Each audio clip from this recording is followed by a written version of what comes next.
No dia do casamento do meu irmão, apanhei o meu marido e a minha futura cunhada a partilhar um momento de paixão secreta num canto escuro. Mas, em vez de fazer um escândalo ali mesmo, uni forças com o meu irmão para transformar aquele dia de celebração num palco de revelações inesquecíveis, fazendo com que perdessem tudo em questão de horas. Como pôde um noivo, traído pela sua própria prometida, manter tal compostura? A minha história pode parecer incrível para muitos, mas é a amarga e crua verdade que tive de viver. Era um dia de sol. O hotel de 5 estrelas em Lisboa estava adornado com luxuosas fitas de seda branca e flores frescas. Deslumbrantes candelabros de cristal iluminavam tudo, fazendo-o brilhar como uma cena de conto de fadas. Uma música suave e palavras de bênção enchiam o ambiente. Hoje era o grande dia do meu irmão, João, e da minha futura cunhada, Helena. Como irmã do noivo, Isabel, não conseguia esconder a minha felicidade e orgulho.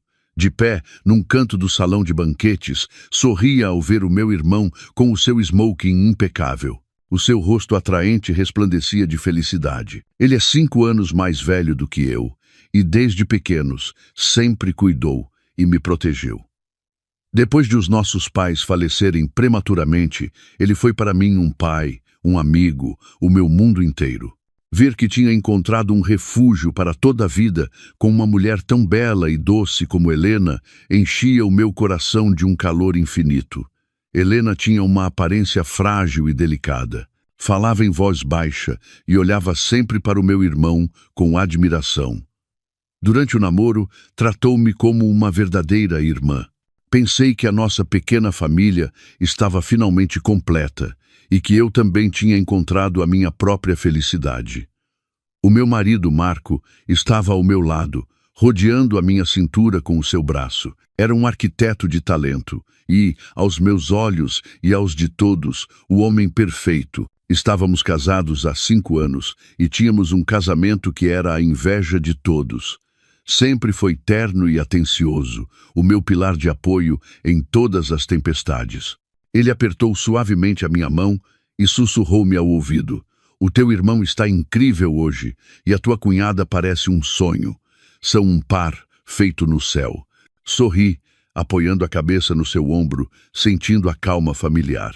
"Sim, espero que sejam tão felizes como nós." Acreditava sinceramente que era a mulher mais sortuda do mundo. Tinha um irmão que me adorava, um marido maravilhoso e em breve teria uma cunhada encantadora. Vivia nessa bolha cor-de-rosa, até que, poucos minutos depois, arrebentei com as minhas próprias mãos. A cerimônia estava prestes a começar. De repente, percebi que o meu marido tinha desaparecido há algum tempo. Queria tirar uma fotografia com os noivos antes que subissem ao palco. Olhei à minha volta, mas não via sua figura familiar. Pensei que talvez tivesse saído para atender uma chamada, então caminhei sozinha até o fim do corredor, onde havia uma pequena varanda com vista para o jardim traseiro do hotel. Era um lugar bastante tranquilo, por isso supus que ele poderia estar lá. À medida que me aproximava, ouvi sussurros misturados com o riso de uma mulher. Aquela voz era-me demasiado familiar. Abrandei o passo, e o meu coração começou de repente a bater um pouco mais rápido. Através da fresta da porta de vidro aberta, que dava para a varanda, vi uma cena que me gelou o sangue. O meu marido, Marco, estava lá, e a mulher que ele segurava nos braços, beijando-a apaixonadamente, não era outra senão a noiva do dia, Helena, a minha futura cunhada. Ela ainda usava o seu imaculado vestido de noiva, mas agora parecia-me incrivelmente repugnante e hipócrita. O tempo pareceu parar. Os meus ouvidos ensurdeceram. Todos os sons à minha volta desapareceram e só conseguia ouvir o som do meu coração a estilhaçar-se. Apoiei-me com força na parede fria para não desabar. Tinha um nó na garganta e uma onda de náuseas subiu-me pelo peito. E então a conversa deles chegou aos meus ouvidos. Cada palavra era como uma faca afiada, apunhalando sem piedade o último pedaço de esperança que me restava. És muito atrevido, querido. Encontrarmos-nos aqui a estas horas. A voz de Helena era sedutora. As suas mãos ainda rodeavam o pescoço de Marco. Marco desdenhou. Um riso que nunca lhe tinha visto, cheio de arrogância e desprezo. De que tens medo? Ninguém imaginaria. Olha para a família daquela estúpida, ocupados como marionetas. E o irmão dela, esse tal de João, não passa de um tolo apaixonado. Temos tudo sob controlo. Aquela estúpida referia-se a mim. Um tolo apaixonado referia-se ao meu irmão. Cerrei os punhos com força. As minhas unhas cravaram-se na minha carne, mas não senti dor. Ainda assim estou um pouco nervosa, continuou Helena. E se tudo se descobre depois? Além disso, não gosto da ideia de viver contigo e com a tua mulher. Marco riu-se novamente, desta vez com desprezo. Não precisas de ter ciúmes daquela miúda. Casei-me com ela apenas pela etiqueta de ser filha de uma família respeitável e culta, para enganar o mundo. Ela não passa de uma máquina de fazer bebés, o meu escudo. Assim que me der um filho, encontrarei uma maneira de me livrar dela. Em breve, toda a fortuna do João será nossa, e então poderás ter o que quiseres, meu amor. Meu amor. Aquelas duas palavras caíram sobre mim como um raio. Não consegui suportar mais. O meu mundo, as minhas crenças, 5 anos de amor, tudo se tinha feito em pedaços. Num instante, virei-me e comecei a andar como um autômato. Não sabia para onde ia. As lágrimas caíam sem cessar, mas não tinha coragem para chorar em voz alta. Só sentia nojo, um nojo profundo. A caminhar aos tropeções, com a mente em branco, choquei com alguém. Ao levantar a cabeça, através da minha visão turva pelas lágrimas, vi uma figura. Era o meu irmão, o noivo do dia. João, ao ver o meu estado lamentável, franziu ligeiramente as suas atraentes sobrancelhas. Isabel, o que se passa? Aconteceu alguma coisa? Não consegui conter-me mais. Abracei-o e desatei a chorar. Entre soluços abafados, contei-lhe tudo o que acabara de ver e ouvir. Esperava que ele ficasse furioso, que corresse para aquela varanda e partisse tudo, que cancelasse o casamento imediatamente. Mas ele limitou-se a ouvir-me em silêncio, dando-me palmadinhas suaves nas costas com a sua mão grande. Quando parei de chorar, ele afastou-me suavemente e olhou-me diretamente nos olhos. No seu rosto não havia surpresa nem raiva, apenas uma calma assustadora. Secou-me as lágrimas com delicadeza e depois piscou-me um olho, um gesto cúmplice que só nós, os irmãos, entendíamos. Sussurrou-me ao ouvido uma frase que nunca esquecerei na minha vida. Calma, o ato principal está prestes a começar. As palavras do meu irmão João caíram como um trovão nos meus ouvidos, deixando-me tão atônita que até me esqueci de chorar. O ato principal, numa situação tão crítica, quando meu querido irmão estava a ser traído no dia do seu casamento pela noiva e pelo meu marido, como podia ele dizer algo assim com tanta calma? A minha mente era um caos. Pensei que talvez o choque tivesse sido tão grande que ele enlouquecera. Ao ver que eu continuava de pé, atordoada, João não disse mais nada. Simplesmente pegou na minha mão com firmeza e guiou-me até ao fim do corredor, onde ficava a sala de espera do noivo. Olhou à sua volta com cautela e só depois de se certificar de que não havia ninguém, empurrou-me para dentro e trancou a porta. A sala estava decorada com laços brancos e balões, mas o ar no interior era pesado e tenso, quase sufocante. Isabel, ouve-me bem. João virou-se e olhou-me diretamente nos olhos. A sua expressão já não era de uma calma assustadora, era a seriedade e a determinação fria que eu só via quando ele tomava decisões importantes nos negócios. Eu já sabia de tudo isto há muito tempo. Fiquei gelada mais uma vez. Há muito tempo? Como? Como era possível? João suspirou e aproximou uma cadeira para que eu me sentasse. Foi há 3 meses, começou a relatar. Comecei a notar que algo não estava bem. Aquela mulher, a Helena, mostrava um interesse excessivo na gestão da nossa empresa.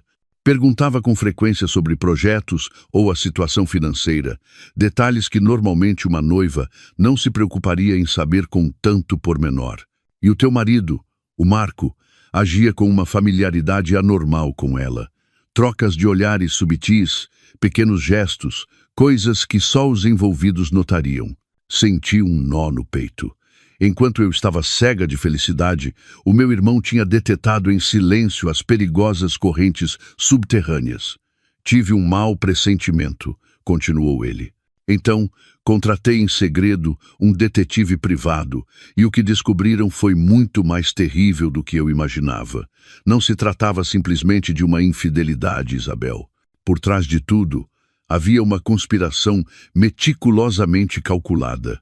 João abriu o telemóvel e mostrou-me várias fotografias e documentos. Eram fotos de Marco e Helena em encontros secretos em lugares luxuosos. Havia também extratos bancários que mostravam grandes somas de dinheiro transferidas de uma conta não identificada para a de Helena. E o que mais me horrorizou foi um plano detalhado encontrado nos e-mails de Marco. O plano estava organizado por fases. Primeiro, Helena seduziria o meu irmão com a sua beleza e falsa doçura para se casar com ele e tornar-se oficialmente parte da nossa família. Ao mesmo tempo, Marco, como meu marido, usaria a minha confiança para filtrar, pouco a pouco, informação interna da empresa. O objetivo final era que, depois do casamento, Helena convencesse João a confiar a Marco a gestão de vários projetos importantes. Dessa forma, poderiam conspirar para desviar fundos da empresa, criar dívidas fantasma e, finalmente, levar à falência a companhia que os nossos pais nos deixaram para ficarem com tudo. Senti o sangue gelar-se nas minhas veias. Os meus 5 anos de casamento, o amor que eu tinha cultivado, tudo tinha sido simplesmente um movimento no plano deles. Marco não me amava, apenas me tinha utilizado como um peão e uma ferramenta para levar a cabo a sua conspiração suja. A traição amorosa transformou-se agora num ódio profundo. Não só tinham pisado os meus sentimentos, como também tinham tentado destruir o trabalho de uma vida inteira dos nossos pais. Então por quê? Porque continuaste com este casamento, sabendo de tudo? Perguntei, levantando o olhar para o meu irmão. A minha voz tremia. João olhou para mim, e um brilho agudo atravessou os seus olhos. Se eu tivesse rompido o noivado, então só teríamos apanhado 2 peixes pequenos, o Marco e a Helena. Aquele que move os cordelinhos nas sombras nunca se teria revelado. Além disso, não tínhamos provas suficientes para expor toda a conspiração deles. O meu irmão decidiu transformar o próprio casamento numa armadilha, um grande palco onde todos pudessem testemunhar a peça juntos. João apertou-me a mão. Tenho tudo preparado, Isabel. Os ativos importantes da empresa foram transferidos para um fundo fiduciário seguro. Os projetos que lhes interessam são apenas projetos fantasma sem valor, e instalei gravadores e câmaras por todo o lado. Só temos de esperar que eles mesmos se denunciem. Olhei para o meu irmão, sentindo pena e admiração ao mesmo tempo. Ele tinha suportado tudo isto sozinho, planeando e contra-atacando. Enquanto eu continuava feliz no meu falso mundo cor-de-rosa. Agora preciso de ti. A voz de João tornou-se mais séria do que nunca. O teu aparecimento, o facto de teres descoberto a verdade neste momento, é uma variável que eles não esperavam, mas isso vai tornar-se o nosso as na manga. O Marco e a Helena só te verão como uma pobre esposa magoada pela traição. Nunca suspeitarão de ti. Agora mesmo, continua a interpretar esse papel. Continua a chorar. Finge estar destroçada. Quanto mais miserável pareceres, melhor. Consegues fazer isso? Sequei as lágrimas rapidamente. A dor ainda ardia no meu peito, mas agora tinha se transformado nas chamas do ódio. O meu irmão tinha razão. Não era momento para ser fraca. Não devia chorar apenas pela traição do meu marido. Devia lutar pela justiça de toda a nossa família. Consigo, assenti, com a voz muito mais firme. Nesse preciso momento bateram à porta. Senhor João, está na hora de começar a cerimônia. Era a voz do organizador do evento. João levantou-se e ajustou o laço. Olhou para mim e sorriu. um sorriso cheio de confiança. Bem, maninha, vamos sair. A peça está prestes a começar. Lembra-te, não estás sozinha. O teu irmão está aqui. O meu irmão abriu a porta e saímos juntos. Ao chegar ao vestíbulo, vimos Marco e Helena a conversar alegremente com alguns convidados, de braço dado. Ao verem-me a mim e ao João, Marco aproximou-se rapidamente com a sua habitual expressão de preocupação. Isabel, onde estavas? Andei à tua procura por todo o lado. Levantei o olhar e encarei-o. Os meus olhos ainda estavam inchados de chorar. Não disse nada, apenas abanei a cabeça e aproximei-me mais do meu irmão. Marco pareceu um pouco desconcertado com a minha frieza, mas provavelmente pensou que era por cansaço. A música, no salão de casamentos, tornou-se de repente mais solene. O mestre de cerimônias anunciou com voz potente, e agora recebamos com um caloroso aplauso os protagonistas de hoje, o noivo, o senhor João Souza, e a noiva, a senhorita Helena Gaspar. Todas as luzes se centraram neles, e todos os olhares se encheram de admiração. E enquanto meu irmão, o noivo, pegava na mão daquela mulher, a mulher que quase se tornou minha cunhada, para entrar no salão, eu sorri. O meu sorriso foi provavelmente a mentira mais perfeita da minha vida, mas também foi o sorriso que pressagiava a tempestade que estava para vir. Sob as luzes deslumbrantes do palco, o meu irmão e Helena pareciam um casal perfeito. João ainda exibia um sorriso feliz, mas eu sabia que era apenas parte de uma atuação impecável. Ela fingia ser tímida e doce, lançando-lhe olhares de amor de vez em quando. Era uma atriz excepcional. Caminharam juntos por um corredor coberto de rosas brancas, entre os aplausos incessantes de centenas de convidados. Sentei-me na primeira fila da secção familiar, com Marco ao meu lado. Ele ainda me rodeava os ombros com o braço, sussurrando-me palavras doces de vez em quando. Não são lindos? Espero que nós também celebremos um aniversário de casamento tão grandioso. Eu simplesmente recostei-me no seu ombro em silêncio, fingindo estar embriagada pela atmosfera romântica da cerimônia. Mas, na realidade, lutava para reprimir as náuseas que me subiam pela garganta. Cada uma das suas palavras e ações agora me pareciam repugnantes. A sua mão no meu ombro, a mesma mão que outrora me acariciou com ternura, era a mesma que tinha abraçado outra mulher apenas alguns minutos antes. A cerimônia decorreu segundo o protocolo habitual. O mestre de cerimônias, com a sua voz melosa, elogiava a história de amor predestinada e o encontro de duas almas. Ao ouvi-lo, quase me ri. Destino. Sim, um destino tecido com conspirações e cálculos. Após os discursos vazios, finalmente chegou o momento da troca de alianças. Uma adorável menina das flores, vestida de branco imaculado, subiu ao palco com as alianças de casamento numa caixa de veludo vermelho.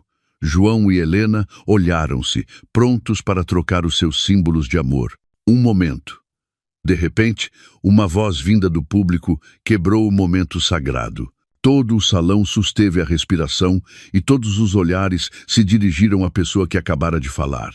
Era uma mulher de meia idade. A sua roupa era bastante elegante, mas o seu rosto estava cheio de raiva e dor. Acompanhava um homem mais velho, provavelmente o seu marido. Vi Helena no palco estremecer ligeiramente, e o seu rosto empalideceu por um instante. O meu irmão permaneceu calmo, como se tivesse antecipado o aparecimento desta mulher. Desculpe, quem é a senhora? O que se passa? Tentou o mestre de cerimônias controlar a situação. A mulher não respondeu, mas subiu diretamente ao palco e postou-se em frente a Helena. Helena, reconheces-me? Disse ela. A sua voz misturada de raiva e decepção. Helena recuou um passo, o seu rosto tão pálido que não tinha uma gota de sangue. Ah, senhora, como é que está aqui? Por que não deveria estar aqui? Troçou a mulher com amargura. Vim ver como a minha futura nora, aquela que jurou amor eterno ao meu filho, está prestes a tornar-se esposa de outro homem. Vim procurar justiça para o meu filho. Um murmúrio começou a espalhar-se entre os convidados. Futura nora, filho, O que estava a acontecer? Marco, sentado ao meu lado, também estava surpreendido. O que se passa, Isabel? Quem é essa mulher? Perguntou-me. Eu apenas abanei a cabeça, fingindo estar igualmente surpreendida e confusa. A mulher virou-se para os convidados e ergueu a voz. Minhas senhoras e meus senhores, lamento interromper este dia feliz, mas há algo que devo dizer.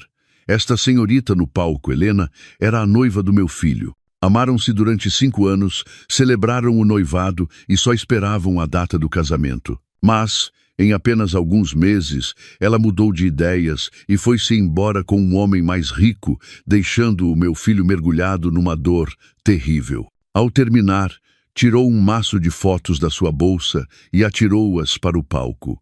Espalharam-se fotos de Helena com outro homem em atitude carinhosa. Havia também fotos da sua festa de noivado. Um ó coletivo ressoou por todo o salão. Agora, todos os olhares que se pousavam na noiva não eram de admiração, mas de curiosidade, dúvida e reprovação. Helena ficou paralisada no palco, com o rosto branco como papel. Tentou explicar-se, gaguejando. Não é isso. Essa pessoa e eu terminamos há muito tempo. Terminamos? Troçou de novo a mulher. Que descarada. Agora mentes. Há apenas 3 meses, tiraste dinheiro ao meu filho para ir às compras e investir. Enganaste-o e usaste-o. Como podes traí-lo assim agora? Helena não conseguiu dizer nada e olhou para João com olhos suplicantes. Mas o meu irmão, o noivo e aquele que deveria estar mais zangado, simplesmente cruzou os braços e olhou para ela com uma frieza e uma distância desconhecidas. Eu, sentada cá embaixo, observava a peça em silêncio. Sabia que este era o primeiro ato que o meu irmão tinha preparado. Ele tinha encontrado o ex-noivo abandonado por Helena e tinha convidado a mãe dele aqui. Queria arrancar a máscara de inocência e pureza de Helena diante de todos. Ao ver que a situação lhe estava a fugir do controlo, Helena levou de repente a mão ao peito, cambaleou e desabou no palco, fingindo um desmaio. Meu Deus, a noiva desmaiou, gritaram alguns. A família de Helena, que eu sabia não passar de atores contratados, correu para o palco, criando uma cena caótica. No meio de tudo, João aproximou-se lentamente e olhou para a desmaiada Helena. Não mostrava qualquer preocupação, mas esboçou um ligeiro sorriso. Tirou o microfone ao atônito mestre de cerimônias. Minhas senhoras e meus senhores, a sua voz ressoou firme e clara, silenciando todo o ruído. Lamento ter-vos mostrado uma peça tão desagradável, mas acredito que a verdade deve sempre vir à tona. Olhou para Helena, que estava a espiar a reação das pessoas. Atuas muito bem, senhorita Helena, mas creio que é hora de pôr fim a esta farsa. As suas palavras foram como um balde de água fria para todos. Helena, surpreendida, fechou os olhos rapidamente, mas já era tarde demais. Todos a tinham visto. E para tornar esta peça ainda mais interessante, continuou João, gostaria de convidar outro convidado especial ao palco, alguém que está muito relacionado com esta farsa. Ele olhou na direção onde estávamos eu e o Marco, e o meu coração começou a bater mais rápido. Sabia que era a nossa vez de subir ao palco. As luzes do palco dirigiram-se de repente diretamente para o Marco e para mim, tornando-nos o centro de todas as atenções. Centenas de pares de olhos curiosos e surpreendidos fixaram-se na secção familiar. Marco estava atônito, sem entender o que se estava a passar. Virou-se para mim e sussurrou com voz confusa. A quem é que o teu irmão está a chamar? Um convidado especial. Não respondi. Simplesmente olhei para ele com os olhos cheios de lágrimas, com uma expressão inocente e desvalida. Sabia que era a minha vez de atuar. No palco, João continuou a erguer a voz. Desta vez, dirigiu-se diretamente ao meu marido. A pessoa que quero convidar não é outro senão o meu cunhado, o arquiteto Marco Ferreira. Poderia subir aqui e partilhar esta alegria conosco? Este convite repentino causou ainda mais alvoroço no salão. As pessoas não entendiam por que o noivo chamava o cunhado ao palco num momento tão delicado. Marco estava completamente paralisado. Olhou para mim, depois para o palco, e o seu rosto empalideceu. Provavelmente, começou a sentir que algo estava muito errado, mas perante o convite público do cunhado e o olhar de centenas de pessoas, não pôde recusar. "Sobe, querido", disse-lhe em voz baixa, dando-lhe um suave empurrão nas costas. Com um tom inocente, acrescentei: "Talvez o irmão queira que partilhes o segredo de um casamento feliz." As minhas palavras foram como uma picada de agulha, mas suficiente para fazer Marco estremecer. Ele engoliu em seco e, forçando um sorriso, levantou-se lentamente e caminhou em direção ao palco. Cada um dos seus passos parecia pesar uma tonelada. Quando Marco subiu ao palco, João rodeou-lhe os ombros com um braço de forma afetuosa e dirigiu-se ao público. "Minhas senhoras e meus senhores, não acham que o meu cunhado é bonito e talentoso? Estou muito orgulhoso de ter um cunhado como ele. Não só é um arquiteto de talento, como também um marido maravilhoso que ama profundamente a minha irmã." Os elogios de João desconcertaram ainda mais Marco. Ele só conseguiu sorrir sem jeito, sem dizer nada. "E talvez", continuou João, e a sua voz tornou-se de repente significativa, "ele seja tão perfeito que não só a minha irmã o ama, mas outras mulheres também o amam. Não é assim, minha querida noiva?" João virou-se para Helena, que continuava deitada no chão a fingir estar desmaiada. Mas ao ouvir isto, vi como as suas pálpebras tremeram ligeiramente. O rosto de Marco já estava tão branco como o papel. Começou a suar frio e tentou soltar-se do braço de João. "Cunhado, cunhado, o que estás a dizer? Todos estão a interpretar mal as coisas." "Interpretar mal?", riu João às gargalhadas, um riso sem qualquer calor. "Pois deixem-me mostrar a todos qual é o mal entendido." Ao terminar, João fez um sinal à equipa técnica. Os 2 enormes ecrãs LED de ambos os lados do palco, que originalmente mostravam fotos românticas dos noivos, apagaram-se de repente e voltaram a acender-se. Mas desta vez, a imagem que apareceu não era de rosas nem de velas. Era um vídeo gravado de um ângulo oculto na varanda. Todo o salão susteve a respiração. A mesma cena que eu própria tive de presenciar apenas 1 hora antes desenrolou-se vividamente diante dos olhos de centenas de pessoas. O meu marido Marco a abraçar e a beijar apaixonadamente a noiva Helena, vestida com o seu imaculado vestido de noiva. O som também estava gravado com grande clareza. Cada uma das suas palavras repugnantes ressoou por todo o salão. Aquela estúpida está ocupada como uma marioneta, e esse tal de João não passa de um tolo apaixonado. Casei-me com ela só para enganar o mundo. Não passa de uma máquina de fazer bebés. O salão inteiro pareceu explodir. Gritos, insultos e olhares de desprezo caíram sem piedade sobre as 2 pessoas no palco. O drama mais sórdido de adultério e traição estava a ser projetado da maneira mais vívida possível. Helena já não conseguiu continuar a fingir o seu desmaio. Levantou-se de um salto, pálida e a tremer da cabeça aos pés. Marco mal conseguia manter-se em pé. Cambaleou para trás alguns passos e, apontando para o ecrã, balbuciou: "Não, não é verdade. Está editado. É uma montagem." Mas as suas fracas palavras não conseguiram calar a ira da multidão. "Lixo! Que par de adúlteros! Não posso acreditar." Os insultos explodiam por todo lado. A falsa família de Helena também não conseguiu continuar a atuar. Ficaram paralisados, com o rosto avermelhado de vergonha, sem saber o que fazer. E eu continuava sentada na primeira fila. As lágrimas começaram a brotar de novo. Desta vez, não era uma atuação. Eram lágrimas de dor por ter de reviver aquela cena e ouvir aquelas palavras venenosas novamente em frente a tanta gente. Cobri o rosto com as mãos. Os meus ombros tremiam. Tinha de mostrar a imagem da vítima miserável, a esposa completamente destroçada perante a cruel verdade. No palco, João olhou para mim e um vislumbre de compaixão atravessou os seus olhos, mas foi rapidamente substituído por uma fria determinação. Aproximou-se e arrebatou o microfone da mão do mestre de cerimônias. Minhas senhoras e meus senhores, gritou. A sua voz tinha uma força invisível que silenciou instantaneamente o caótico salão. Viram todos? Este é o verdadeiro rosto da mulher com quem eu ia casar-me e do homem que uma vez considerei meu cunhado, parte da minha família. Virou-se para Marco e Helena. O seu olhar era como duas facas.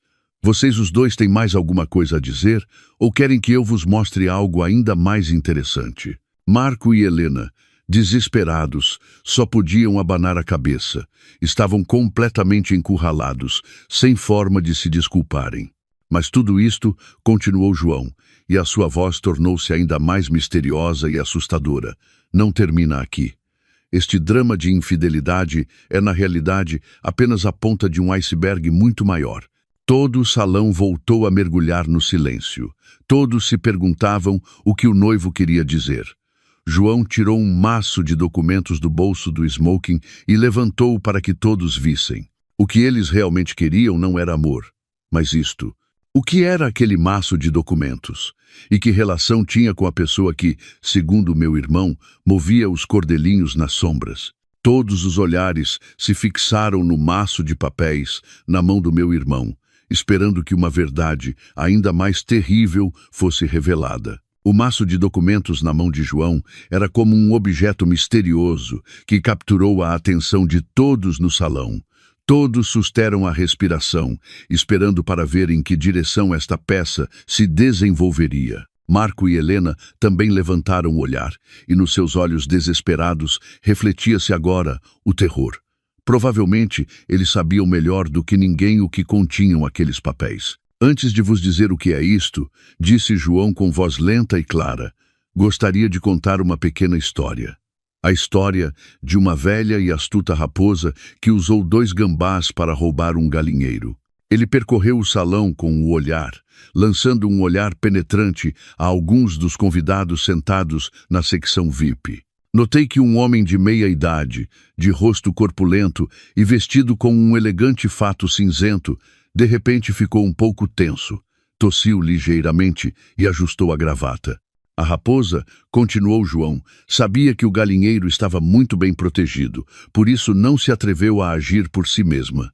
Por isso, encontrou 2 gambás, um gambá macho e uma fêmea. Prometeu-lhes uma vida de abundância, comida e roupa quente.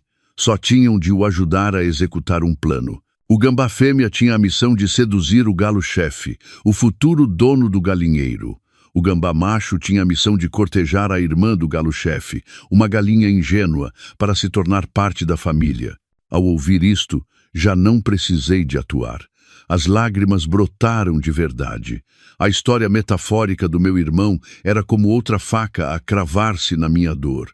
Eu era essa galinha ingênua. O seu objetivo final, a voz de João, tornou-se ainda mais fria. Era, depois de ganhar a confiança deles, abrir lentamente as portas e quebrar as cercas para que a velha raposa de fora pudesse entrar tranquilamente e apoderar-se de todo o galinheiro. Não é um plano perfeito?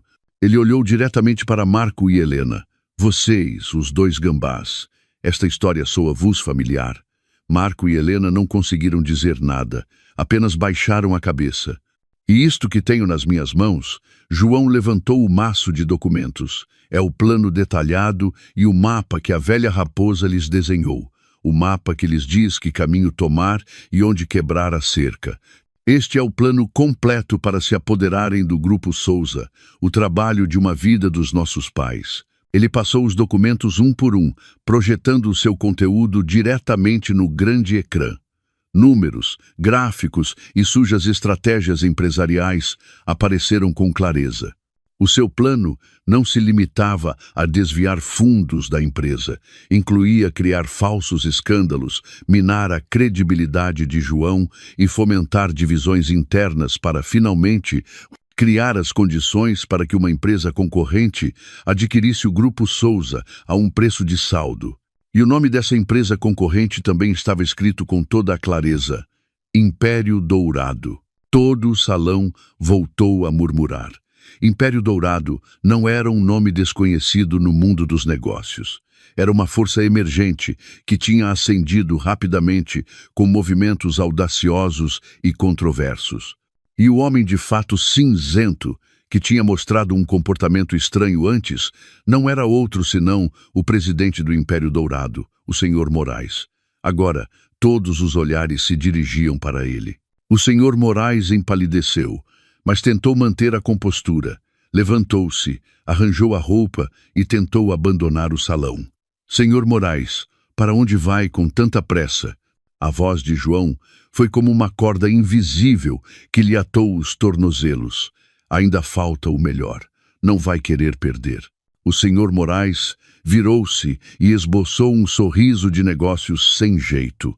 Presidente Souza, creio que há um mal-entendido. Não tenho nada a ver com os assuntos internos da sua empresa. Nada a ver? Riu friamente João. Então, como explica as suas reuniões secretas com estas duas pessoas e o dinheiro que enviou à senhorita Helena para que ela pudesse fazer-se passar por uma rapariga rica? E a promessa de um cargo de diretor de projetos ao senhor Marco, se tudo corresse bem? Cada pergunta de João era um golpe contundente que fazia com que o senhor Moraes mal se conseguisse manter em pé. Eu sabia que o meu irmão não falava por falar, que tinha todas as provas nas suas mãos. Nesse preciso momento, dois homens vestidos à paisana, que pareciam polícias, aproximaram-se lentamente da mesa do senhor Moraes. Não disseram nada, apenas o olharam fixamente com um olhar solene. O senhor Moraes percebeu que todas as suas vias de escape estavam bloqueadas. Desabou na sua cadeira com a testa encharcada de suor. A peça que ele tinha construído com tanto esmero estava prestes a terminar. A velha raposa finalmente tinha sido encurralada. Eu, sentada cá embaixo, observei tudo.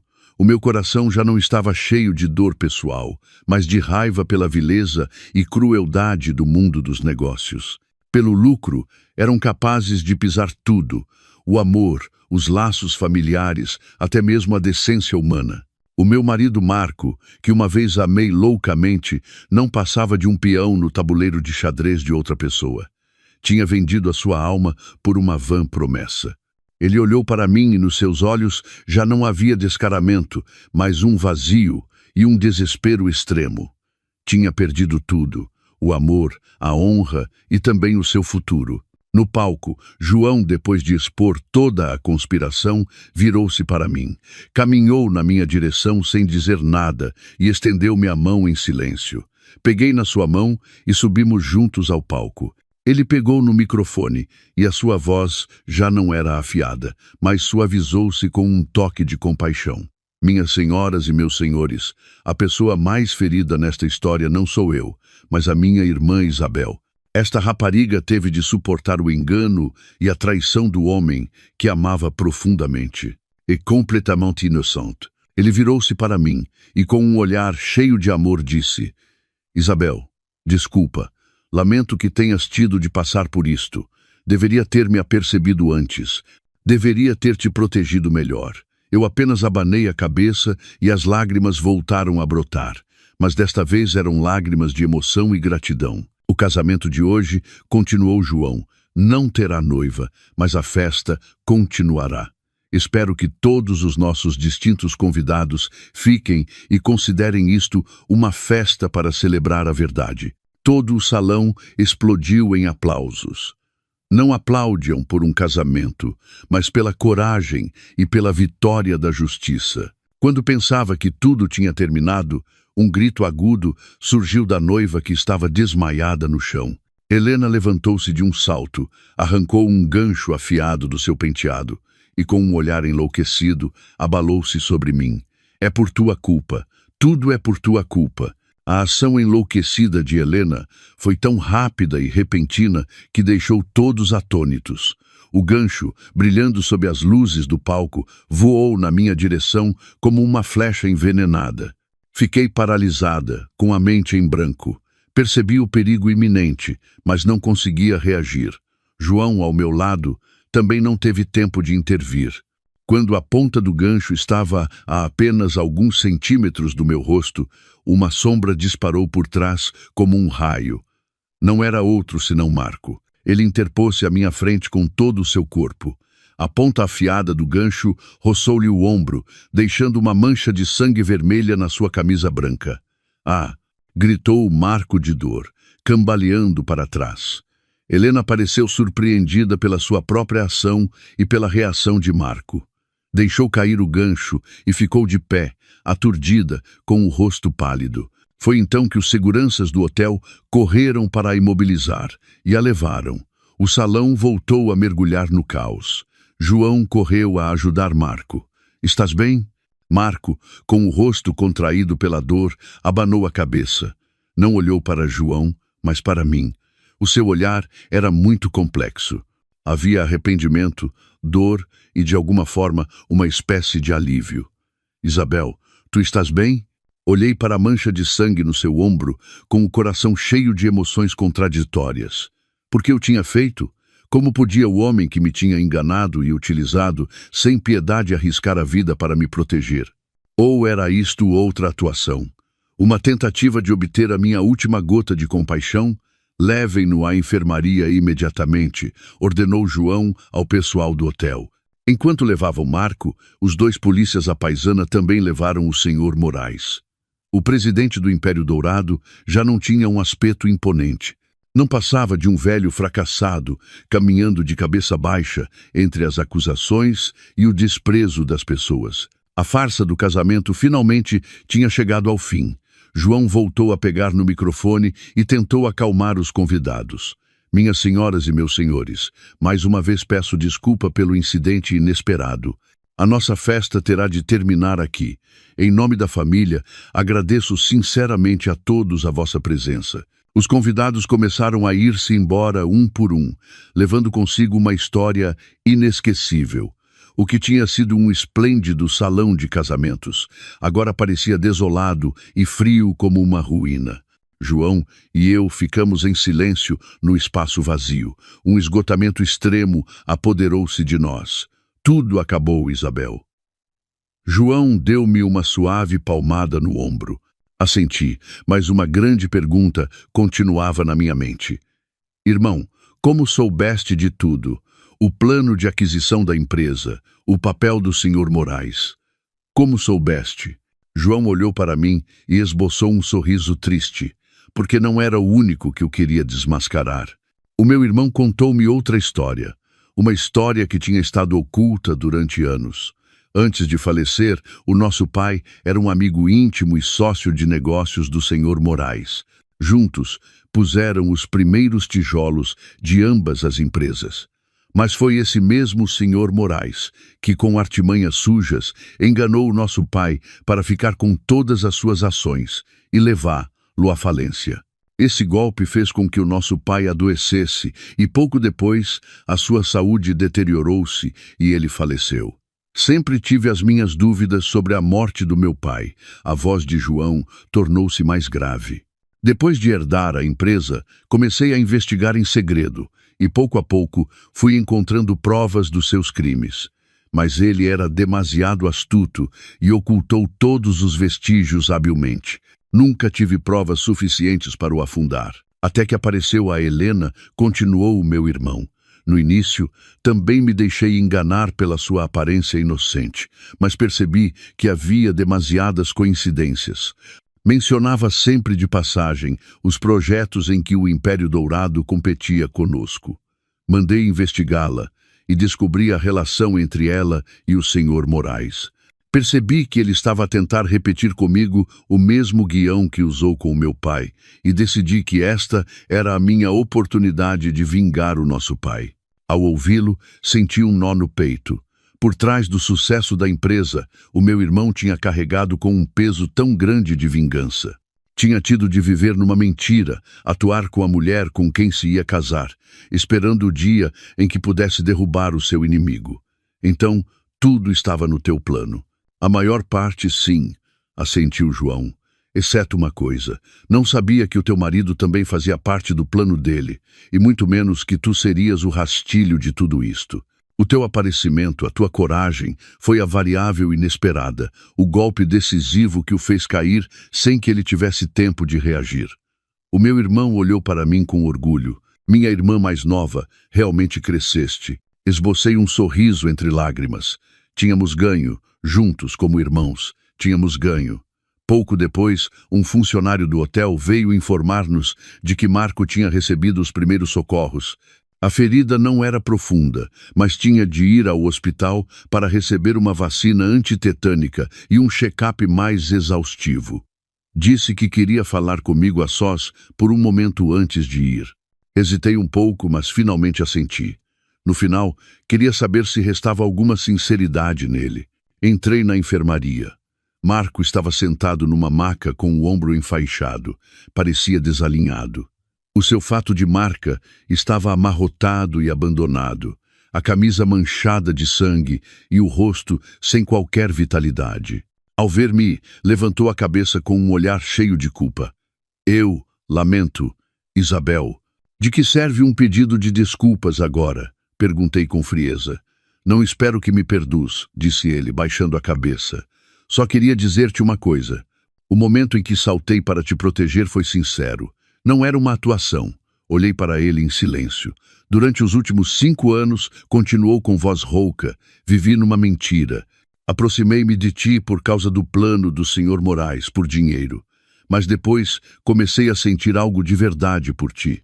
A tua doçura, a tua bondade, tocaram o meu coração. Mas já estava demasiado metido. Não podia voltar atrás. Queria-te a ti e também queria o dinheiro e o estatuto. A ganância toldou a minha razão. Levantou o olhar para mim e as lágrimas começaram a brotar. Hoje, perante o perigo, percebi. A única coisa que queria proteger eras tu, mas já é tarde demais para tudo. Ouvi a sua confissão tardia, sem sentir qualquer emoção no meu coração. Amor, talvez tenha havido, mas a traição e o dano que me causou tinham matado esse amor. Guarda essas palavras para o juiz, disse com voz inexpressiva. Entre nós, tudo acabou. Virei-me e saí, deixando-o sozinho com o seu arrependimento e as suas lágrimas tardias. No momento em que a porta da enfermaria se fechou, a porta dos meus 5 anos de casamento também se fechou oficialmente e para sempre. Uma semana depois do tempestuoso casamento, tudo começou a acalmar gradualmente, mas as sequelas continuavam a ser enormes. O caso do Império Dourado tornou-se um escândalo que abalou o mundo empresarial. O Sr. Moraes, Helena e vários outros altos executivos foram detidos e investigados por fraude, apropriação indevida e espionagem industrial. Apesar do seu ato de me salvar, Marco não pôde escapar ao seu envolvimento. Como peça-chave do plano, foi chamado a depor e enfrentou a inevitável justiça. Apresentei o pedido de divórcio, e todo o processo decorreu rapidamente e sem disputas. Decidimos vender a nossa casa, o único bem comum de valor. Não queria conservar nada que me recordasse um passado cheio de mentiras. Depois de tudo resolvido, senti que precisava de um tempo para mim. Decidi fazer uma viagem sozinha, ir a um lugar muito distante para clarear a mente e começar uma nova vida. Escolhi o Algarve, a Costa da Calma, um lugar suficientemente tranquilo para curar as minhas feridas. Durante os meus dias no Algarve, não visitei muitos lugares. Simplesmente passei o tempo a passear pela praia, a sentar-me em pequenos e bonitos cafés, a ler e a escrever. Depois de tantas tempestades, percebi que o que realmente precisava era de paz de espírito. E numa tarde fresca, enquanto estava sentada num café de madeira com vista para o mar, a esboçar ideias para um novo projeto da empresa, uma voz familiar soou ao meu lado. Olá, que mundo pequeno. Levantei o olhar e surpreendi-me. Era o polícia que tinha tratado do meu acidente de carro naquele dia. A sua aparição repentina desconcertou-me um pouco. Já não vestia o seu uniforme rigoroso, mas um confortável casaco, caqui e calças de ganga. Parecia muito mais jovem e próximo. O vento da tarde algarvia agitava ligeiramente o seu cabelo escuro e espesso. Olá, sorri, tentando esconder a minha surpresa. Que coincidência encontrar-lo aqui. Está de férias? Quase se poderia dizer que sim, respondeu ele. Um sorriso suave revelou uma ligeira covinha. Fui transferido para cá há algumas semanas. Poderia dizer-se que estou a começar uma nova vida. Olhou para o meu caderno e a minha caneta. Estava a trabalhar. Lamento ter interrompido. Não, tinha acabado de terminar. Apressei-me a fechar o caderno. Então, ele hesitou um pouco. Importa-se se me sentar aqui um momento? O café está muito cheio, e este é o único lugar livre. Olhei à minha volta, e de facto, o pequeno e bonito café estava cheio de gente. Sim, claro. Sente-se. Ele aproximou uma cadeira e sentou-se à minha frente, pedindo um galão quente. Houve um silêncio um pouco constrangedor entre nós. Não sabia o que dizer, e ele também parecia estar à procura de um tema de conversa adequado. No casamento daquele dia, finalmente quebrou o silêncio. Eu vi tudo. Foi muito corajosa. As suas palavras surpreenderam-me um pouco. Pensei que ele só tinha vindo tratar do caso e surpreendeu-me que tivesse reparado em outras coisas. Obrigada. Felizmente, tudo passou. Sou o David. Apresentou-se de repente. Isabel, respondi. Prazer em conhecê-lo, David. Começamos a falar. No início, eram apenas conversas leves sobre o Algarve, o trabalho e passatempos pessoais. Mas pouco a pouco a conversa foi se aprofundando. David contou-me por que tinha sido transferido. Depois de anos a trabalhar no ambiente estressante de Lisboa, sentia-se esgotado e queria viver e trabalhar num lugar mais tranquilo. Amava as montanhas, as florestas e o ar puro da região. Eu também partilhei a minha história, não os dolorosos detalhes da traição, mas a minha decisão de deixar a cidade e o meu desejo de encontrar um novo equilíbrio na vida. Percebemos que tínhamos algo em comum. Ambos estávamos numa jornada para encontrar um novo começo. David era uma pessoa muito atraente para conversar.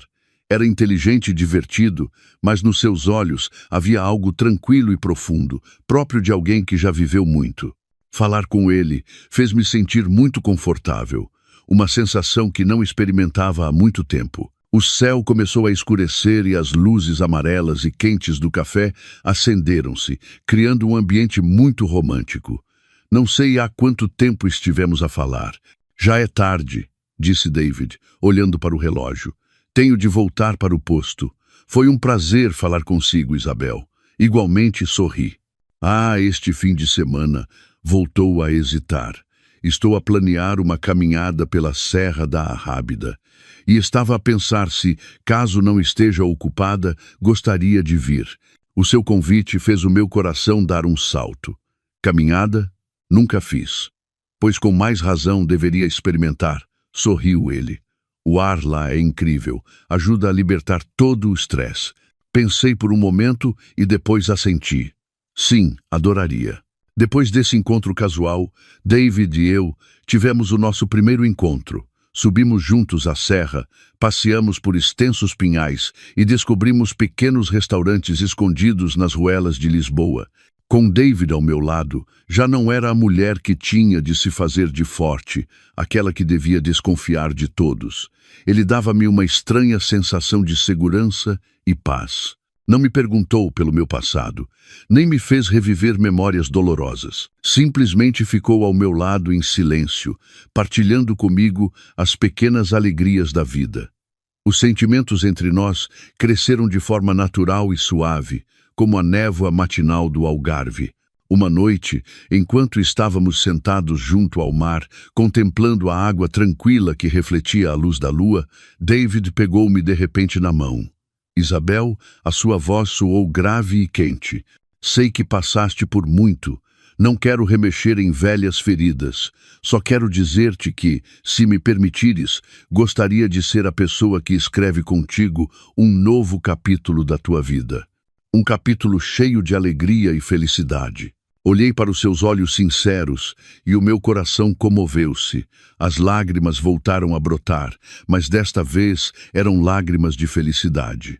Não disse nada, simplesmente assenti e apertei com força a sua mão quente. 2 anos depois. Mãe, despacha-te. O pai e o tio João estão à espera lá fora. A voz alegre da minha pequena filha Clara soou da porta. Sorri e ajustei-lhe o laço que levava no cabelo. A mãe já vai, minha princesa. Olhei-me ao espelho. Vi a imagem de uma mulher radiante de felicidade. Hoje era um dia especial. Era o meu primeiro aniversário de casamento com o David e também o dia em que toda a família ia a Lisboa para assistir à inauguração de uma nova sucursal do Grupo Sousa. A minha vida tinha mudado por completo. Depois daquela fatídica viagem ao Algarve, encontrei o verdadeiro amor e a felicidade da minha vida. David, depois de um tempo a namorarmos, decidiu solicitar uma transferência de volta para Lisboa para estar ao meu lado. Disse que onde eu estivesse, aí estaria a sua paz. Celebramos um pequeno e caloroso casamento na praia, apenas com os nossos entes mais queridos. O meu irmão João também encontrou a sua própria felicidade depois de todas as tempestades. Apaixonou-se por uma amável professora e recentemente tiveram o seu primeiro filho, um menino saudável. O Grupo Sousa, sob a direção de João e com o meu apoio, cresceu de forma espetacular, tornando-se uma das empresas líderes no seu setor. Enquanto o carro avançava pela autoestrada familiar, Clara sentou-se no meu colo, a tagarelar e a apontar para tudo o que via pela janela. David, no lugar do condutor, virava-se de vez em quando para nos olhar a mim e a menina com um olhar cheio de amor. Quando o carro passou junto ao estabelecimento prisional de Lisboa, de repente fiquei em silêncio. Sabia que lá dentro havia pessoas a pagar pelos seus erros. Tinha ouvido dizer que Marco ia receber uma redução de pena em breve pelo seu bom comportamento. Também ouvi que Helena tinha sofrido um verdadeiro colapso mental e tinha sido transferida para um hospital psiquiátrico para receber tratamento. E o Sr. Moraes, velho e doente, finalmente desmoronou-se entre as grades. Já não os odiava. O meu coração agora estava cheio de paz. Todo o ódio tinha ficado para trás e o amor e o perdão tinham ocupado seu lugar. A festa de inauguração foi um grande sucesso. No meio do ambiente buliçoso, recebi um belo ramo de rosas brancas sem remetente. Dentro havia um pequeno cartão com uma caligrafia trêmula, própria de uma pessoa mais velha. Parabéns, que sejas muito feliz. Eu soube quem era. Provavelmente alguém, em algum lugar, estava a observar-me e a desejar-me sinceramente o melhor. Naquela noite, depois da festa, quando Clara já dormia profundamente, David e eu ficamos na varanda do hotel, a contemplar as luzes brilhantes da noite de Lisboa. Ele abraçou-me por trás e apoiou o queixo no meu ombro. Obrigado, sussurrou ele, por chegares à minha vida, por fazeres com que os meus dias tenham sentido. Sorri, virei-me e apoiei a cabeça no seu peito firme. Eu é que deveria estar mais agradecida. Obrigada por curares todas as feridas que havia em mim. Abraçamo-nos em silêncio, sentindo plenamente a felicidade do presente.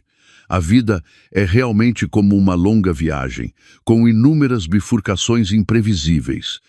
Houve momentos em que pensei que tinha caído no abismo do desespero, mas foi no lugar mais escuro que encontrei a luz da minha vida.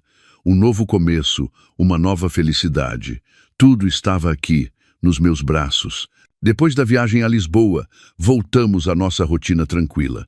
A nossa pequena casa encheu-se de novo com o riso da Clara e o calor da família. O meu irmão João também vinha muitas vezes aos fins de semana com a sua mulher e o seu filho. Ver a minha filha e o meu sobrinho a brincar juntos, senti que o meu coração se curava por completo. O passado parecia muito distante, apenas uma velha história que recordava de vez em quando. O ramo de rosas brancas anônimo e o cartão do dia da inauguração, simplesmente considerei-os como um pedido de desculpas tardio de algum familiar do Marco. Não queria pensar nisso nem dar-lhe mais importância. Guardei o cartão num canto de uma gaveta e fechei-a à chave, como se fechasse um velho capítulo da minha vida. Mas a vida nem sempre é tão tranquila como um lago. As primeiras ondas começaram a formar-se tão subtilmente que, no início, pensei que era apenas a minha hipersensibilidade devido a tudo o que tinha passado. Às vezes, enquanto conduzia pela rua, tinha a sensação de que um familiar carro preto me seguia. mas quando olhava mais de perto pelo retrovisor, o carro desaparecia entre o trânsito. Uma vez, enquanto brincava com a Clara num parque perto de casa, senti um olhar fixo em mim e na minha filha de um banco distante. Era uma mulher de meia idade, vestida de forma muito elegante, com um chapéu de abas largas e óculos de sol que lhe cobriam parte do rosto. Quando olhei para ela de novo, ela virou a cabeça imediatamente e abandonou o parque apressadamente. Quando contei isto ao David, ele simplesmente riu e abraçou-me. Estás outra vez a pensar demasiado. Agora és uma diretora de sucesso e bonita. É normal que algum admirador te olhe. Mas eu sabia que o meu marido dizia aquilo para me tranquilizar. O seu instinto policial também o fazia estar em alerta, em silêncio. Vou verificar as câmaras de segurança à volta de casa. Nunca é demais ser precavido, acrescentou ele. Esse incidente também ficou rapidamente no esquecimento. Até ao segundo aniversário da Clara. A festa foi íntima, em casa, apenas com a família do João, nós e alguns amigos próximos. Enquanto todos cantavam alegremente os parabéns, de repente tocou a campainha. David foi abrir e voltou com uma caixa de presente muito bem embrulhada na mão, mas a sua expressão era um pouco estranha. É de um serviço de entregas, disse ele. É um presente para Clara, mas não tem o nome do remetente. Todos ficamos surpreendidos. Peguei na caixa de presente e uma vaga inquietação apoderou-se de mim. A caixa estava embrulhada num papel de presente de alta qualidade, atada com uma fita de seda rosa muito elaborada. Claramente, o remetente tinha se esmerado muito. Será de algum parceiro de negócios que te aprecia, supôs o João. Eu também pensei nisso. Provavelmente era um presente de negócios. Abri a caixa com cuidado sob o olhar curioso de todos. Dentro, sobre um veludo macio, havia uma pequena e bonita pulseira de ouro branco, feita com grande delicadeza. O pendente da pulseira era uma flor de lótus finamente esculpida, com um pequeno diamante no centro que brilhava sob a luz. Era um presente muito valioso, mas o que me deixou gelada não foi o seu valor, mas o pequeno cartão que o acompanhava. A caligrafia do cartão era suave, elegante e muito familiar. Abri o cartão com as mãos a tremer e dentro havia uma única linha curta. Feliz aniversário à nossa pequena, da sua avó. A nossa pequena, da sua avó. A palavra avó foi como um raio que atingiu a minha mente. Quem era a avó? A minha mãe tinha falecido. A minha sogra, a mãe do David, vive no campo e não tem uma caligrafia tão refinada, e muito menos a minha ex-sogra. Trêmula, peguei no cartão e comparei-o com a caligrafia do cartão do ramo de rosas brancas que recebi na inauguração. Eram idênticas.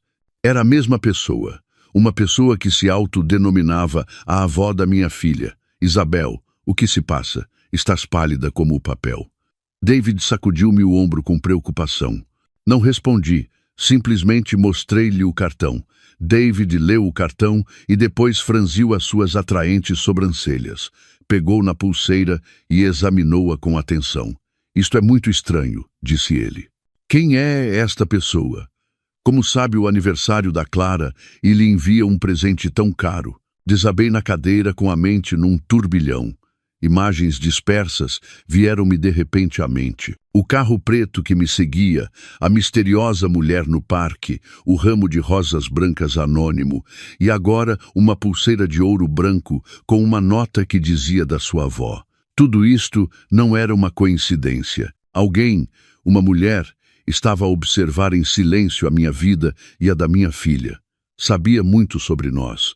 Era muito rica e fazia-se chamar a avó da Clara. Mas como era possível? A minha mãe tinha falecido há anos, num terrível acidente de viação. Eu mesma vi a foto do seu funeral e, juntamente com o João, celebramos o seu enterro. Não podia haver nenhum erro. Então, quem era esta mulher? Um parente distante que eu não conhecia ou um segredo muito mais terrível do qual eu não tinha a menor ideia? Olhei para minha pequena filha. Clara continuava a rir e a tagarelar inocentemente, completamente alheia à tempestade que se estava a formar silenciosamente à sua volta. Senti um nó no peito. Não permitiria que ninguém fizesse mal à minha filha. Tinha de descobrir a verdade. Quem quer que fosse essa misteriosa mulher, qual fosse o seu propósito, eu tinha de a encontrar. A vida tranquila que tanto me tinha custado a conseguir parecia enfrentar de novo uma nova tempestade. Uma tempestade que soprava do mesmo passado que eu julgava conhecer tão bem. O misterioso presente de aniversário quebrou por completo o ambiente alegre da festa. Depois de todos os convidados se irem embora, ficamos em casa apenas nós e a família do João. O meu irmão examinou a pulseira, o rosto tão sério como o meu. Isto não é um assunto simples, disse ele em voz baixa. Uma pulseira de bebê, feita por medida como esta, de ouro branco e com um diamante, deve custar milhares de euros. Esta pessoa não é alguém comum. A minha cunhada, uma mulher sábia e delicada, também falou. Não poderia ser alguém da família do teu ex-marido, Isabel. Talvez estejam a tentar aproximar-se da menina dessa maneira. É impossível, abanei a cabeça com firmeza. Não tem motivos para o fazer e, mais importante, esta caligrafia não é a deles. David permaneceu em silêncio por um tempo, pensativo, e finalmente falou com a seriedade própria de um polícia. A primeira coisa que temos de fazer é rastrear a origem deste presente. Levarei a caixa e o embrulho ao laboratório de criminalística. Talvez se encontrem impressões digitais ou outras pistas. E vou rever todas as câmaras de segurança das ruas próximas da nossa casa hoje para rastrear o veículo do serviço de entregas. João assentiu, concordando. Certo. Eu também usarei os meus contactos para perguntar aos principais joalheiros se alguém reconhece este design de pulseira. O design de Lotus é bastante único. É provável que seja uma encomenda personalizada. A nossa conversa chegou a um impasse. Embora tenhamos levantado várias hipóteses, nenhuma conseguia explicar o aparecimento desta pessoa que se autodenominava avó. Naquela noite, não consegui pregar olho. Abracei a minha pequena filha, contemplando o seu rosto adormecido. Um medo invisível envolvia-me. Quem era aquela mulher? O que queria da minha filha? Teria más intenções? Os dias seguintes decorreram num estado de ansiedade e preocupação. David e João fizeram tudo o que podiam para investigar, mas todas as pistas pareciam levar a um beco sem saída. O serviço de entregas era uma pequena empresa, e o remetente tinha pago em dinheiro e usado um nome falso. As câmaras de segurança só mostravam um estafeta comum, nada de especial. Nenhum joalheiro reconheceu o design da pulseira. A misteriosa mulher parecia ter calculado tudo meticulosamente, sem deixar rasto. Ao ver que a investigação estava estagnada, senti-me ainda mais ansiosa. Decidi que não podia continuar a esperar passivamente. Tinha de encontrar as respostas por mim mesma. Decidi começar pelo meu passado, pelo que sabia da minha mãe. Pedi uns dias de férias, deixei a Clara com a minha sogra e voltei sozinha à antiga casa dos meus pais, na aldeia onde eu e o meu irmão crescemos. Há muito tempo que não voltava. A casa continuava igual, coberta pelo pó do tempo, mas cada canto evocava memórias calorosas da minha mãe. Comecei a limpar o sótão, onde a minha mãe guardava objetos velhos e recordações de família. Esperava encontrar entre esses objetos, aparentemente insignificantes, alguma pista sobre a mulher misteriosa, algum segredo que a minha mãe nunca nos contou. Folheei os velhos álbuns de fotografias, um por um, fotos a preto e branco, fotos a cores desbotadas. A minha mãe, bonita e radiante na sua juventude. Os meus pais, felizes no dia do casamento. E fotos do João e de mim em crianças, sorrindo inocentemente nos braços dos nossos pais. Revi às vezes sem conta, mas não vi nenhuma mulher de aspecto luxuoso e desconhecido. Quando estava prestes a desistir, a minha mão tropeçou numa pequena caixa de madeira escondida no fundo de um velho baú. A caixa estava fechada, com um pequeno cadeado enferrujado. Depois de lutar um bom bocado, consegui abri-la. Dentro não havia joias nem dinheiro, mas um maço de cartas amareladas, cuidadosamente atadas com uma fita roxa. Peguei no maço de cartas com as mãos a tremer. A caligrafia não era nem da minha mãe, nem do meu pai. Era a caligrafia de uma mulher, suave e elegante, idêntica à do cartão de aniversário da Clara. Senti o coração parar. Abri rapidamente a primeira carta. Minha querida irmã Carmo, já passou um ano desde aquele dia fatídico. Ainda não consigo esquecer como me salvaste daquele carro prestes a explodir. Não sei como poderei pagar-te este favor em toda a minha vida. Envio-te um pequeno presente. Por favor, aceita-o. Sei que vais recusar, mas não o faças. Considera-o um pequeno detalhe da minha parte para as 2 crianças que tens em casa. Agora tenho de ir. Não posso continuar neste lugar que me tirou tudo. Talvez um dia, quando tudo acalmar, voltemos a ver-nos. Com todo o meu carinho, Adriana. Reli a carta várias vezes, com a mente num turbilhão. Irmã Carmo, sem dúvida, era a minha mãe. Um acidente de viação, uma salvadora. A minha mãe nunca nos tinha contado essa história. E Adriana? Quem era essa mulher? Por que escrevia a minha mãe? Rapidamente, li as cartas seguintes. Eram cartas enviadas do estrangeiro, de França e da Suíça. Adriana contava à minha mãe sobre a sua nova vida, a sua solidão, o tormento de ter tido de abandonar o seu lar. Perguntava sempre pelo João e por mim, e enviava-nos sempre presentes caros, presentes que provavelmente a minha mãe nunca nos disse que tínhamos. A última carta estava datada de há cerca de 5 anos, e a caligrafia era um pouco mais trêmula. Irmã Carmo, creio que me resta pouco tempo. Esta doença atormentou-me durante demasiado tempo. A única coisa que lamento é nunca ter voltado para cuidar dos meus 2 filhos. Sei que não mereço fazê-lo, abandonei-os, mas por favor, irmã, ama-os por mim.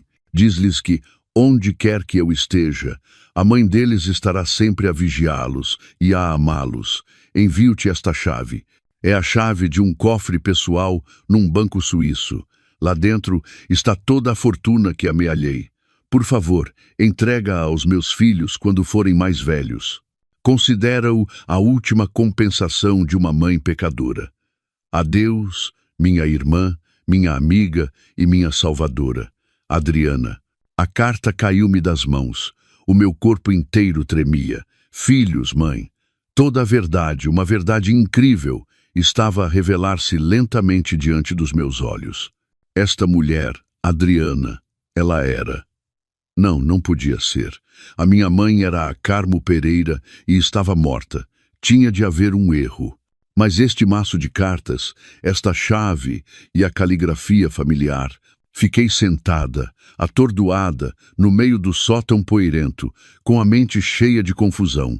O passado que eu conhecia, a identidade em que acreditava, tudo de repente se sentia turvo e estranho. Um enorme segredo de família, um segredo enterrado por mais de 20 anos. Estava prestes a ser desvendado e estava diretamente relacionado comigo. Naquela noite, não consegui dormir um minuto. O maço de cartas de Adriana e a pequena chave jaziam em silêncio sobre a secretária. Mas a minha mente era um turbilhão. A mãe deles, 2 filhos. Essas frases repetiam-se vezes sem conta, cravando-se profundamente no meu coração. Tentei afastar a ideia louca de que eu e o João não éramos filhos biológicos da mulher, a quem sempre chamamos mãe. Mas tudo se encaixava de uma maneira aterradora. A caligrafia, os presentes caros e o apelido de avó para a Clara. Na manhã seguinte, não consegui esperar mais. Tinha de encontrar o João. Ele também tinha de saber. Era meu irmão, a minha única família. Tinha o direito de saber a verdade sobre as nossas raízes. Conduzi apressadamente de volta para a cidade. Fui diretamente ao escritório do meu irmão. Ao ver o meu aspecto abatido e os meus olhos fundos, ele interrogou-me preocupado. Não disse nada. Simplesmente fechei a porta do escritório em silêncio e coloquei o maço de cartas e a chave sobre a sua secretária. Lê, disse com voz rouca. João, surpreendido, pegou na primeira carta. À medida que lia, o seu semblante mudava da surpresa ao espanto e ao choque. Leu cada carta e a mão com que segurava o papel começou a tremer.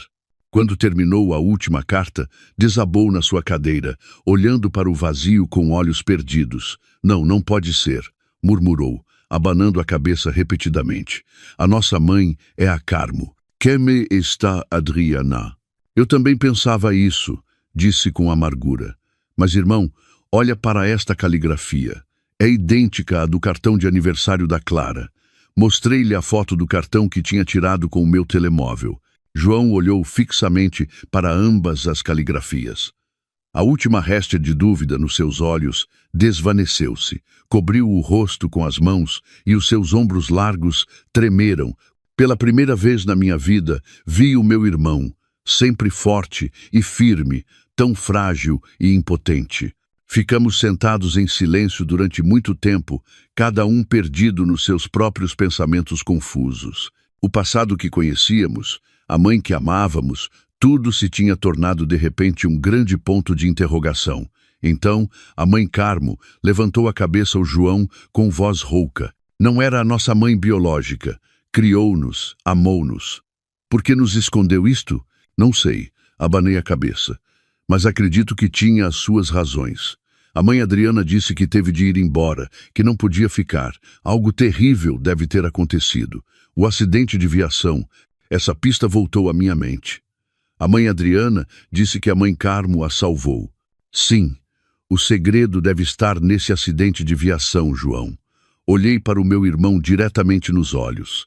Temos de descobrir a verdade, não só por nós, mas também pelas nossas duas mães. João assentiu. O seu olhar tornou-se muito mais decidido. Tens razão.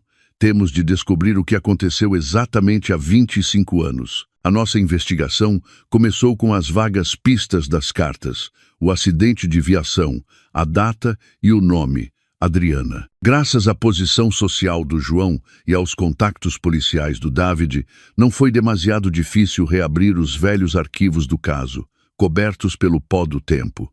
Alguns dias depois, conseguimos o relatório do acidente. Foi uma colisão terrível na Serra da Estrela. Um carro de luxo perdeu o controle e precipitou-se por uma ravina, explodindo. Segundo o relatório, no carro viajavam 4 pessoas. O presidente do grupo de joalharia Alves e a sua esposa, e o motorista e a sua esposa. Concluiu-se que os 4 tinham falecido. Grupo de joalharia Alves. Esse nome deixou-me a mim e ao João atônitos. Era um império que outrora dominou a indústria joalheira portuguesa, mas que se desmoronou misteriosamente pouco depois da morte do seu presidente. Espera um momento, disse o João. Alves, lembro-me. O nosso pai trabalhou na joalharia Alves antes de fundar o Grupo Souza. Era o diretor financeiro lá. Outra coincidência. Tudo parecia estar ligado. Mas o relatório diz que os 4 morreram, disse eu, intrigada. Então quem é a mãe Adriana e por que disse que a mãe Carmo a salvou? Essa é a chave. Interveio David, que estava sentado conosco. Apontou para uma parte do relatório da autópsia. Dos 4 corpos encontrados, um estava tão queimado que era irreconhecível. Com base em alguns fragmentos de osso, só puderam confirmar que era uma mulher, e as pessoas assumiram que era a esposa do presidente da Alves, a senhora Adriana. Isso significa, susteve a respiração, que é muito provável que essa mulher não fosse a senhora Adriana, concluiu David. A senhora Adriana sobreviveu ao acidente, e é possível que a pessoa que a salvou tenha sido a nossa mãe Carmo, mas por alguma razão ela escolheu tornar-se uma pessoa morta aos olhos de todos e viver outra vida no estrangeiro. Mas por quê? Porque uma mulher com estatuto, dinheiro e tudo mais abandonaria tudo, até os seus 2 filhos. Este acidente, refletiu João, foi realmente um acidente ou um assassinato? A pergunta do meu irmão silenciou a sala. Se foi um assassinato, quem foi o autor intelectual e por que a mãe Adriana teve de fugir? Nesse momento, tocou o telemóvel do David. Era um antigo colega de Lisboa. Ele saiu para atender e voltou com uma expressão muito séria. Novas notícias, disse ele. Pedi que verificassem a lista de altos executivos do grupo de joalharia Alves daquela época. Adivinhem quem foi nomeado presidente interino logo após a morte do presidente Alves e da sua esposa? Quem? Perguntamos eu e o João em uníssono. Foi ele.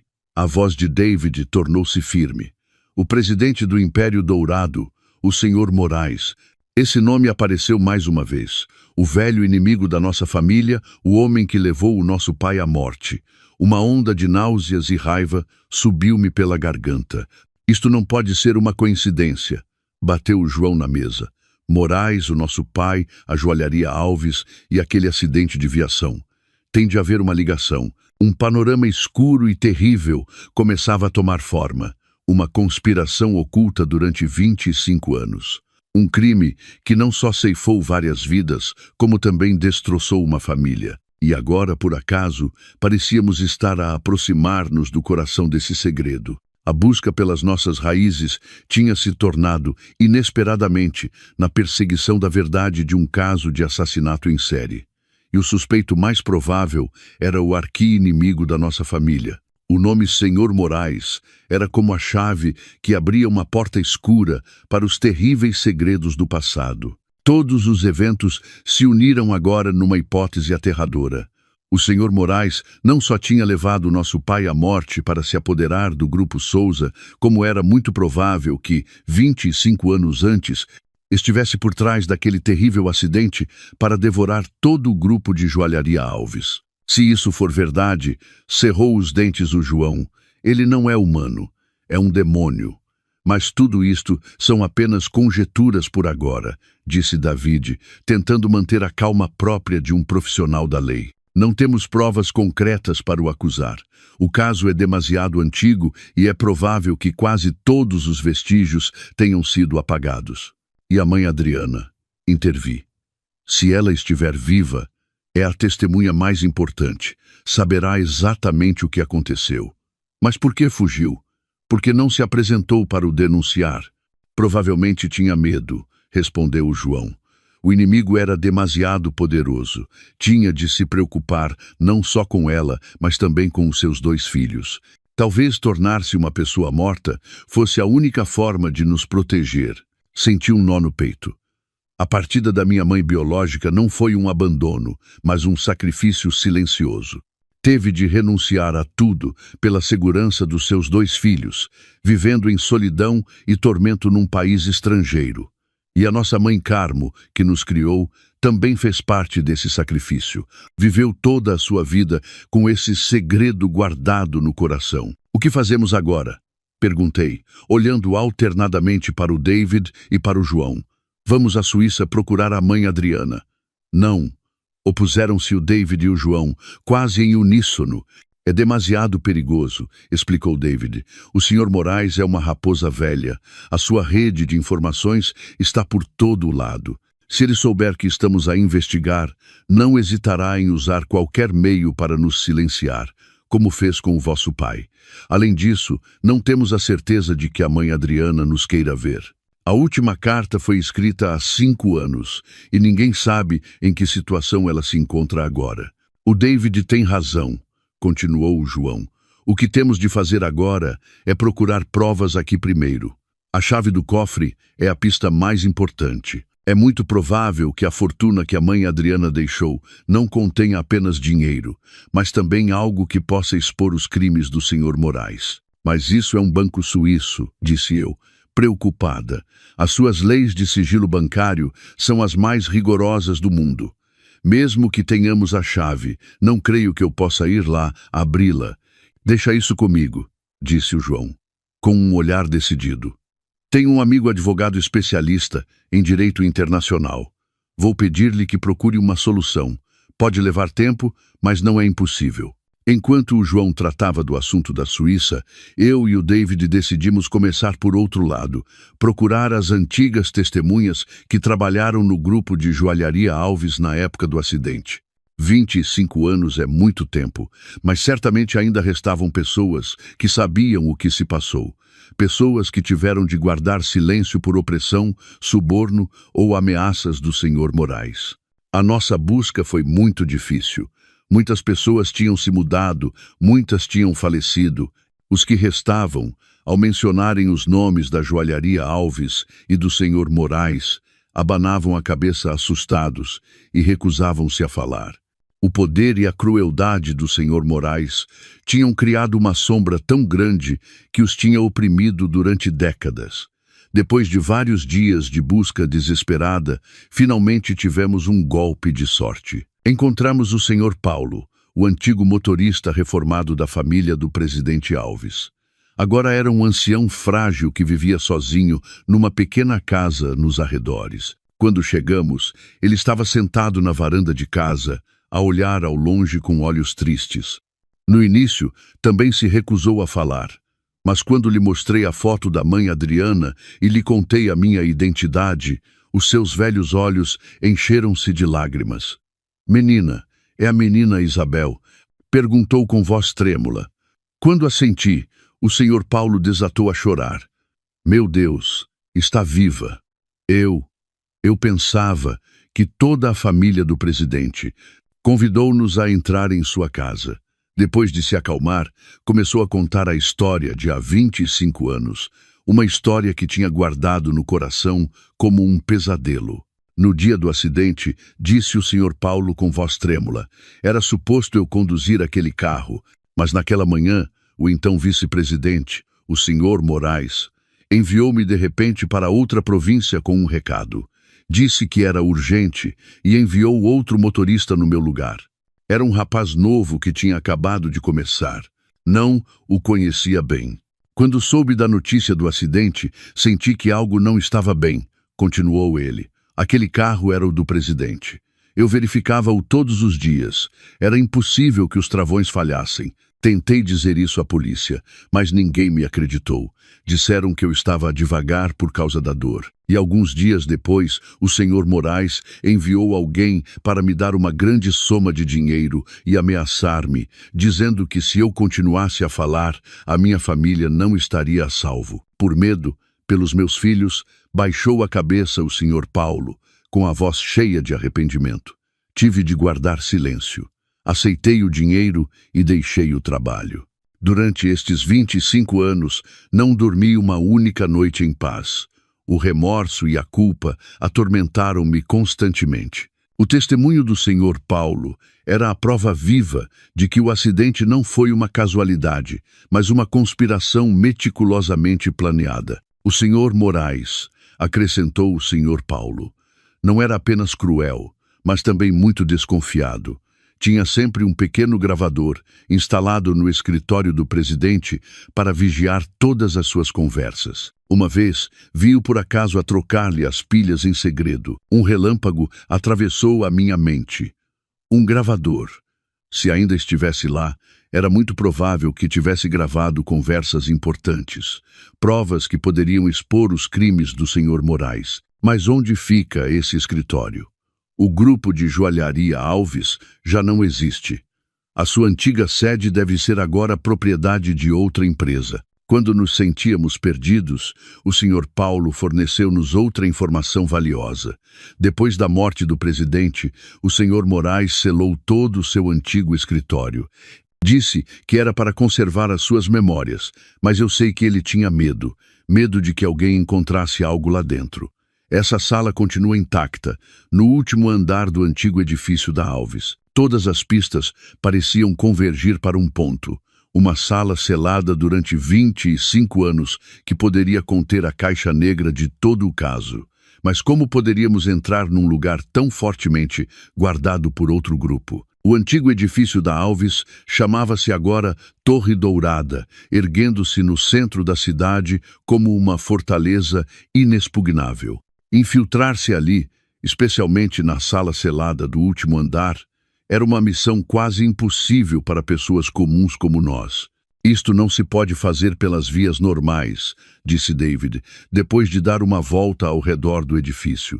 O sistema de segurança aqui é de última geração. Há câmaras de vigilância por todo o lado e guardas a patrulhar 24 horas. As portas de acesso de cada andar usam cartões magnéticos. É impossível entrar pela porta principal. Enquanto quebrávamos a cabeça, finalmente recebemos uma chamada do João, que tinha estado em silêncio durante vários dias, com notícias importantes. Falei com o meu amigo advogado. Ele diz que, como filhos biológicos, temos pleno direito de solicitar informações sobre o cofre da nossa mãe no Banco Suíço. Mas o processo é muito complicado e levará pelo menos alguns meses. Mas ele descobriu algo interessante. Há 5 anos, exatamente quando a mãe Adriana enviou a última carta, outra pessoa tentou aceder a esse cofre, mas falhou por falta de documentos de identidade. Quem? Perguntei, ansiosa. Eram pessoas do Sr. Moraes. Senti um arrepio. Ele também sabia da existência daquele cofre. Tinha-o procurado durante anos. Isto confirmava-nos ainda mais que lá dentro havia algo que o ameaçava e também significava que não nos restava muito tempo. Se o Sr. Moraes descobrisse que estávamos a investigar, não hesitaria em agir primeiro. A urgência da situação obrigou-nos a tomar uma decisão audaciosa. Se não podemos entrar pela porta principal, disse eu, olhando para o David e para o João, entraremos por outro caminho. A Torre Dourada e a nossa Torre Souza ficam mesmo ao lado. A altura dos telhados de ambos os edifícios é quase a mesma. Não me digas que... Olhou-me o João, com espanto. Não, Isabel, é demasiado perigoso. É a única maneira, disse eu com firmeza. Não temos mais tempo. Tu podes desativar o sistema de segurança da Torre Souza. O David tem a tecnologia e a experiência como polícia. E eu tenho de entrar lá. Essa sala está ligada ao meu passado. Depois de uma longa discussão, ambos tiveram de aceitar, a contragosto. O plano foi traçado com grande detalhe e cautela. A hora da ação foi marcada para as 2 da madrugada. Quando a atividade em ambos os edifícios para completamente. Naquela noite, a cidade dormia, só restavam as tênues luzes dos candeeiros de rua. Quando me pus no telhado da Torre Souza com o David, o meu coração batia como um tambor. O vento das alturas agitava o meu cabelo com força. Daqui, o telhado da Torre Dourada parecia estar a apenas uns 5 metros de distância.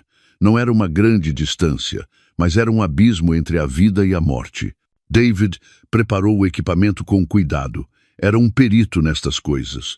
Usou uma pistola especial para lançar um cabo de alta resistência para a grade do edifício em frente. O cabo ficou firmemente ancorado em ambas as extremidades.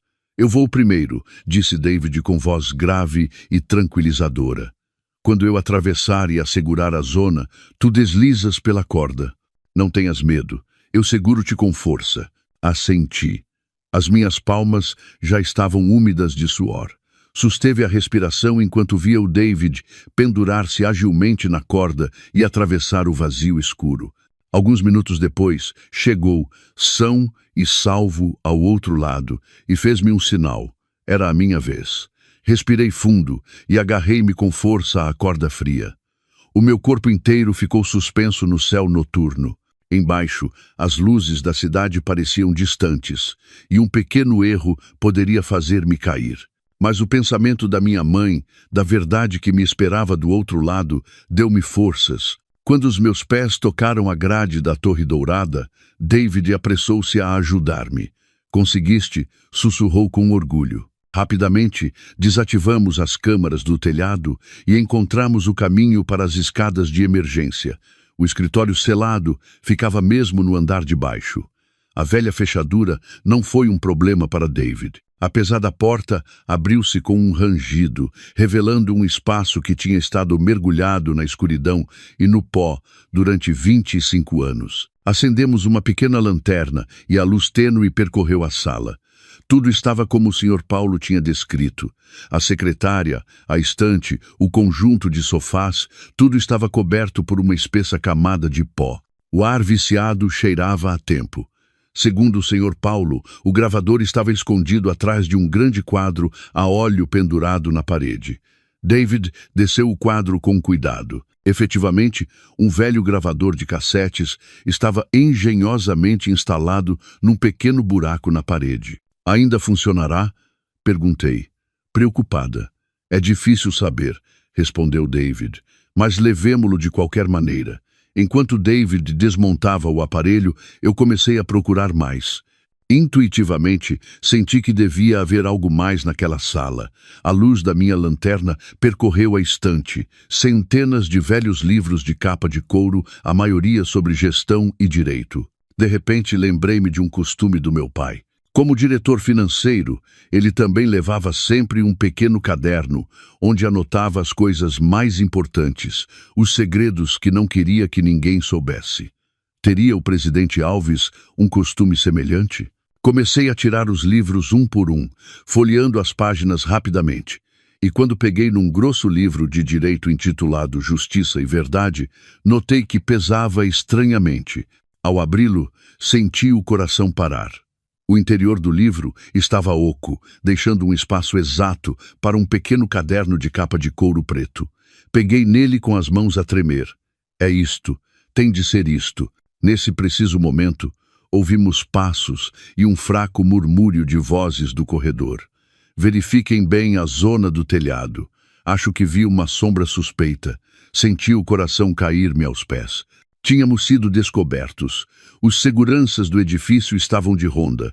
O caminho de volta estava bloqueado. Estávamos presos nesta sala secreta. Os passos no corredor aproximavam-se. A luz das lanternas da equipa de segurança filtrava-se pela fresta da porta, criando sombras fantasmagóricas na sala poeirenta. Senti um nó no peito e um suor frio percorreu-me as costas. Se nos apanhassem aqui, com estas provas na mão, todo o nosso plano iria por água abaixo. Seríamos acusados de invasão e o caderno e o gravador nunca veriam a luz do dia. David fez-me um sinal para guardar silêncio. Apagou rapidamente a lanterna e arrastou-me para trás de um velho e enorme arquivo. Susteve a respiração, tentando não fazer o mais pequeno ruído. Ouvimos o tilintar de uma chave na fechadura. O meu coração estava prestes a explodir. Vão entrar. Esta sala está selada há muito tempo. Quem ia entrar aqui? Disse uma voz. Mais vale prevenir do que remediar, respondeu outra. Ultimamente o chefe pediu-nos para vigiar bem esta zona. O chefe devia ser alguém do Sr. Moraes. Apesar de tantos anos, ele continuava a mandar vigiar este lugar. Isso confirmava ainda mais que ele sabia muito bem o que se ocultava aqui dentro. A fechadura fez um clique e a porta abriu-se com um rangido. Um deslumbrante feixe de luz de lanterna percorreu a sala. Eu e o David quase deixamos de respirar, colados ao frio arquivo. Felizmente o arquivo era muito grande e escondíamos-nos no canto mais profundo. Vês, não há nada, só pó e teias de aranha, disse a primeira voz de novo. Vamos, verifiquemos outros lugares. Ficaram mais alguns segundos à porta. A luz voltou a percorrer a sala e depois a porta fechou-se com um estrondo. Ouvimos a fechadura ser trancada novamente e os passos afastaram-se. Estávamos a salvo, pelo menos por agora. Soltei um suspiro de alívio, sentindo que me faltavam as forças. David fez-me um sinal para esperar mais um pouco. Cerca de 10 minutos depois, quando tivemos a certeza de que a equipa de segurança se tinha afastado, ele voltou a acender a pequena lanterna. Temos de sair daqui já, sussurrou ele. O caminho por onde viemos já não é seguro. Mas como? A porta principal está fechada à chave e há guardas no corredor. Estávamos completamente encurralados. O olhar de David percorreu a sala e deteve-se numa pequena janela de ventilação perto do teto. É a única saída. Aquela janela era muito pequena e estava alta, apenas o suficiente para uma pessoa passar. Além disso, dava para a fachada do edifício. Lá fora, havia apenas uma estreita cornija, com apenas um palmo de largura, que percorria a parede. É demasiado perigoso. Abanei a cabeça. Um pequeno tropeção e é a única opção, disse David com firmeza. Confias em mim? Nesta situação crítica, a sua calma e determinação eram o meu único apoio. Assenti. David aproximou a velha secretária da parede e empilhou uma cadeira por cima. Subiu primeiro e desenganchou com cuidado o ferrolho da janela. Uma rajada de ar frio da noite entrou. Essa cornija leva a uma varanda de emergência no final do corredor, explicou ele. Está a uns 10 metros. Eu vou primeiro e volto para te ajudar. Tu só tens de te colar à parede e andar muito devagar. Dito isto, saiu pela janela e pisou com cuidado a estreita cornija. O meu coração deu um salto ao vê-lo. Uma forte rajada de vento poderia ter-lo feito cair. Mas David moveu-se com grande profissionalismo. Os seus passos eram firmes, as costas coladas à parede. Alguns minutos depois, chegou são e salvo à varanda de emergência e fez-me um sinal. Era a minha vez. O caderno e o gravador estavam guardados de forma segura na minha bolsa a tiracolo, sobre o peito. Respirei fundo, tentando não olhar para baixo. As minhas pernas tremiam ao pôr o pé na cornija. Senti o meu corpo inteiro colar-se à parede fria. O vento zumbia nos meus ouvidos, trazendo consigo o ruído da cidade noturna. Não tenhas medo. Olha só para mim, ouvi a voz de David, vinda da frente, uma voz grave, tranquila e tranquilizadora, só um passo de cada vez. Concentre-me na figura de David, tentando não pensar no profundo abismo que havia por baixo. Nunca 10 metros me pareceram tão longos. Quando a minha mão finalmente tocou a que David me estendia, senti que voltava à vida. Descemos vários andares pela escada de emergência e depois encontramos uma maneira de voltar ao corredor principal. Felizmente, a equipa de segurança estava a patrulhar outra zona. Rapidamente, voltamos ao telhado e regressamos à Torre Souza pela corda. Quando os meus pés tocaram o chão familiar, desabei, ofegante. A sufocante fuga tinha finalmente terminado. De volta à segurança do meu apartamento, não descansamos, mas começamos a examinar imediatamente o que tínhamos trazido. O João também tinha chegado e ouviu a nossa história com expressão preocupada. David abriu com cuidado o velho gravador. Depois de lutar um bocado, conseguiu fazê-lo funcionar. Susteve a respiração e aguçamos o ouvido. A velha fita de cassete começou a girar, emitindo o ruído do tempo. E então ouvimos uma voz familiar, a do presidente Alves, o meu pai biológico. Estava a falar ao telefone. Não concordo. Vice-presidente Moraes, esse projeto tem demasiado risco. O fluxo de fundos não é transparente. Não posso aprová-lo. Após um breve silêncio, a sua voz tornou-se mais afiada. Já te disse, não tentes enganar-me. Sei o que andas a fazer nas minhas costas. Se não parares, revelarei tudo ao mundo. A chamada terminou e o meu coração batia com força. Esta era a prova do conflito entre o meu pai e o senhor Moraes. Mas a gravação seguinte deixou-nos realmente atônitos.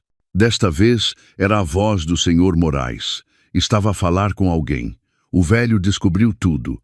Não podemos deixá-lo vivo. Um acidente de viação. Sim, tem de parecer um acidente. A família dele. Trata de todos, que não sobre nenhum. E então, a Alves será nossa.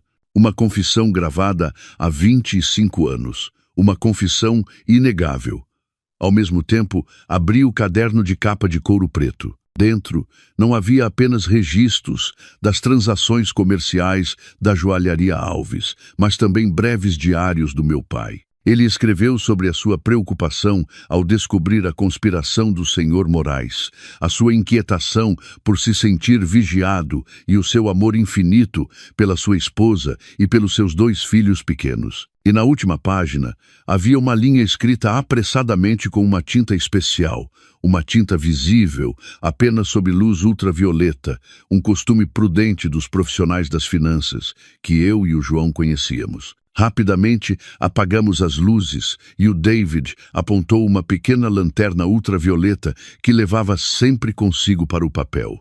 A escrita apareceu. Todas as provas originais, contratos, extratos de contas, estão no cofre do Banco Suíço, número XYZ. A chave confiei a Carmo. Se algo me acontecer, confia nela. A Carmo saberá o que fazer. Tudo ficou claro. A mãe Carmo não só nos criou, como foi a pessoa de confiança a quem o meu pai confiou a missão de proteger as provas mais importantes, a herança e o futuro dos seus 2 filhos. O amor e o sacrifício que as nossas 2 mães nos mostraram foram imensos e grandiosos. As lágrimas voltaram a brotar, mas desta vez eram lágrimas de gratidão e orgulho. Agora, tínhamos nas nossas mãos a confissão do passado, a pista das provas decisivas guardadas na Suíça e os crimes atuais do Sr. Moraes. O plano para o contra-ataque final, a batalha decisiva, estava prestes a começar. A rede do céu tinha se tecido com força. Só faltava que o peixe maior caísse nela por si mesmo. Com as provas irrefutáveis nas nossas mãos, sabíamos que a hora do juízo final estava muito próxima. Mas também estávamos cientes de que enfrentar uma velha e astuta raposa como o Sr. Moraes exigia não agir precipitadamente. Um pequeno erro poderia dar-lhe a oportunidade de virar o jogo e apagar todos os vestígios. Precisamos de um plano absolutamente perfeito, disse o João com expressão firme. Temos de o atacar de surpresa, sem lhe dar tempo para reagir. O plano foi traçado com a participação dos três. João, com a sua posição no mundo dos negócios, daria o golpe decisivo na esfera comercial. David, com o apoio dos seus colegas de confiança, encarregaria-se do aspecto legal para não lhe deixar escapatória. E eu enfrentá-lo-ia diretamente, tornando-me o rastilho da bomba que estava prestes a explodir. O primeiro passo foi resolver o assunto da Suíça. Com a gravação e o caderno como provas e a cooperação da polícia portuguesa, o amigo advogado do João conseguiu convencer rapidamente o banco suíço. Acederam a abrir o cofre, mas com a condição de que eu estivesse presente e que o processo fosse realizado sob a supervisão de ambas as partes. Uma semana depois, eu e o João estávamos em Zurique, na Suíça. A câmara forte do banco era fria e silenciosa. Quando a familiar caixa de metal foi colocada sobre a mesa, o meu coração voltou a bater com força. A chave da mãe Carmo entrou suavemente na fechadura e, com um giro, a porta da caixa abriu-se com um clique. Dentro não havia dinheiro nem joias, mas um grosso maço de documentos cuidadosamente embrulhados em plástico. Eram todos os originais dos contratos fantasma, os extratos bancários que registravam os fluxos de dinheiro ilícitos e todos os acordos secretos que o Sr. Moraes tinha usado para se apoderar da joalharia Alves. Cada documento levava a sua assinatura manuscrita. Esta era a arma definitiva, a espada final que poderia pôr fim à carreira daquele demônio. Com a presença do advogado, fizemos cópias de todo o material e enviámo-las imediatamente ao David. Tudo estava pronto. No nosso regresso a Portugal, o ambiente era tenso. O Sr. Moraes, após a tentativa falhada de intrusão na Torre Dourada, parecia ter farejado o perigo. Começou a mostrar um comportamento defensivo. O número dos seus guarda-costas duplicou e todas as suas reuniões eram estritamente controladas. Ele está a tentar apagar os vestígios e desviar os seus bens, informou David numa reunião de urgência. Temos de agir antes que seja tarde demais. O dia D foi marcado. Era o dia da Assembleia Geral de Acionistas do Império Dourado, um grande evento que reunia toda a direção, os principais acionistas e os meios de comunicação social. Seria o palco perfeito para pormos fim a esta peça. Naquela manhã, escolhi um vestido vermelho escuro, uma cor que simboliza o poder e a determinação. João vestia o seu habitual fato elegante, mas nos seus olhos havia uma determinação invulgarmente férrea. Comparecemos não como concorrentes, mas como convidados de honra, um movimento surpreendente que o João tinha preparado de antemão através de alguns acionistas favoráveis ao Grupo Sousa. O salão de atos do Centro de Congressos de Lisboa estava lotado. O Sr. Moraes estava sentado na presidência do palco, mantendo ainda uma expressão de confiança e autoridade. Estava a fazer um discurso apaixonado sobre as conquistas do Império Dourado e os seus ambiciosos planos de futuro. Um discurso perfeito de um líder competente. Quando seu discurso terminou entre um aplauso estrondoso, o João fez-me um sinal. Agora, com licença, ressoou uma voz da porta. Era o David, que entrava uniformizado, juntamente com uma equipa de investigação. Senhor Ricardo Moraes, presidente do Império Dourado, estamos aqui para executar um mandado de detenção e busca de emergência, relacionado com acusações de homicídio organizado e apropriação indevida de bens. Todo o salão ficou atônito e todas as câmaras se viraram instantaneamente para o palco. O senhor Moraes levantou-se de um salto, o rosto alterado, mas tentou manter a compostura. O que estão a dizer? Deve haver um erro. Sou um empresário honesto. Não há erro nenhum, senhor Moraes. Ergui a voz enquanto caminhava desde o público. Todos os olhares se voltaram de novo para mim. Ou quer que eu lhe recorde o acidente de viação que ocorreu na Serra da Estrela há 25 anos. Ao ouvir isto, a compostura do seu rosto desmoronou-se por completo. Olhou para mim e nos seus olhos havia ódio e espanto. João também se levantou e subiu ao palco. Trazia um maço de documentos na mão, e também o que fez ao meu pai. Chegou a hora de pagar por todos os seus crimes. João fez um sinal à equipa técnica, e no ecrã gigante atrás do senhor Moraes, em vez de gráficos de crescimento, apareceram imagens de documentos, contratos e extratos bancários. Ao mesmo tempo, a gravação da própria voz do senhor Moraes, ordenando a eliminação de toda a família do presidente Alves, ressoou por todo o salão. Desliguem! Desliguem isso agora! Rugiu o senhor Moraes como uma besta ferida, correndo enlouquecido em direção ao painel de controlo. Mas já era tarde demais. Todas as provas tinham sido reveladas diante de centenas de pessoas, diante das câmaras de todo o país. David e os seus colegas aproximaram-se rapidamente e puseram-lhe as algemas. Ricardo Moraes, fica detido. O Império Dourado, construído sobre o sangue e as lágrimas de outros, desmoronou-se num instante. De pé no palco, vi como levavam o inimigo de duas famílias. Não senti júbilo, mas um estranho e leve alívio. Finalmente, a justiça tinha sido feita. Mãe, pai, estão a ver? Conseguimos. No meio de tudo, uma mulher saiu correndo da multidão e ajoelhou-se aos meus pés, chorando desconsoladamente. Era a esposa do senhor Moraes. Menina Isabel, por favor, perdoe o meu marido. Ele só tinha demasiada ambição. Olhei para a pobre mulher à minha frente e depois olhei pela janela. O céu continuava azul, o sol continuava quente e a vida continuaria. Mas há erros que nunca podem ser perdoados. O caso do colapso do Império Dourado causou uma grande comoção, não só no mundo empresarial, mas em toda a sociedade.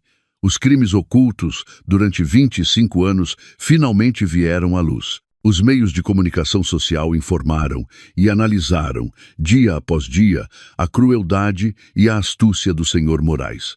Ele passou de um empresário de sucesso, um exemplo de superação, para a encarnação do mal num instante. Com provas irrefutáveis, o senhor Moraes foi condenado à pena máxima pelos seus crimes. Os seus cúmplices, os subordinados que o tinham ajudado durante anos, também foram levados à justiça e receberam o castigo que mereciam. Depois do julgamento, as nossas vidas voltaram gradualmente à normalidade. O Grupo Souza, após eliminar um concorrente desleal, experimentou um desenvolvimento espetacular, tornando-se uma empresa não só economicamente sólida, mas também respeitada pela sua ética empresarial. João, depois de vingar o seu pai, pareceu ter se livrado de um enorme peso de cima. Tornou-se mais alegre e aberto, e passou mais tempo com a sua pequena família. Quanto ao grupo de joalharia Alves, como únicos herdeiros legítimos, eu e o João decidimos não ficar com ele. Estava manchado com demasiado sangue e lágrimas. Decidimos vender todos os ativos do grupo, e uma parte foi usada para compensar as vítimas e as suas famílias que tinham sido prejudicadas pelas práticas ilegais do senhor Moraes. O resto foi destinado a criar uma fundação de caridade chamada Fundação Adriana Carmo, uma fundação para ajudar órfãos e mulheres em situações difíceis. Era a melhor maneira de honrar e agradecer as nossas duas grandes mães. Um ano depois de o grande caso ser encerrado, recebi uma carta, não um e-mail, mas uma carta escrita à mão, de um endereço em França. A caligrafia era muito mais fraca, mas reconhecia instantaneamente. Era a caligrafia da mãe Adriana. Meus queridos filhos, João e Isabel, quando lerem esta carta, a mãe estará num lugar muito distante. Desde a explosão no casamento até ao julgamento final, a mãe viu tudo. Foram muito corajosos e fortes. A mãe está muito orgulhosa de vocês. Sei que talvez nunca perdoem a mãe que vos abandonou durante décadas, mas, na verdade, não tive outra opção. A morte de outrora foi a única maneira de vos proteger das garras daquele demônio. Tive de viver com o tormento, a saudade e a culpa, mas saber que cresciam seguros sob o amor da minha irmã Carmo fez com que todo o meu sacrifício valesse a pena. Agora que o malvado pagou pelos seus crimes, o pesado fardo do meu coração pode finalmente ser libertado. Creio que agora posso partir em paz e reunir-me com o vosso Pai. Sejam felizes, meus filhos.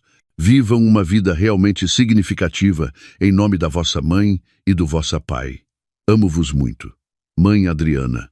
Juntamente com a carta, estava anexada a certidão de óbito da minha mãe. Tinha falecido poucos dias depois de terminar o julgamento do senhor Moraes.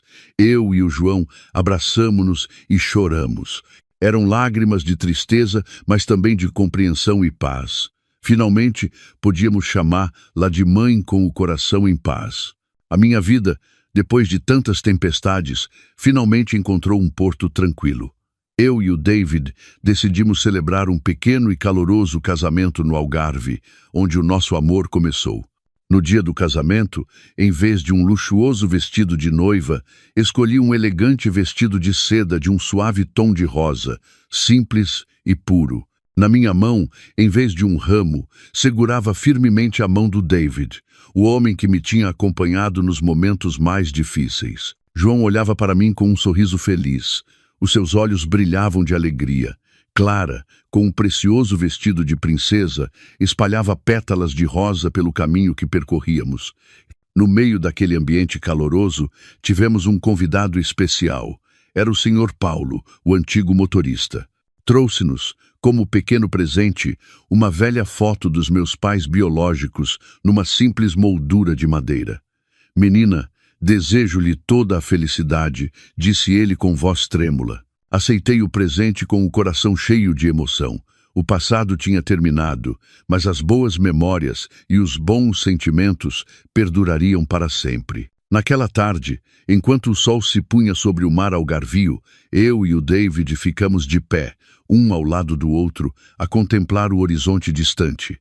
Um novo capítulo da vida, uma nova vida cheia de amor e esperança, abria-se diante de nós.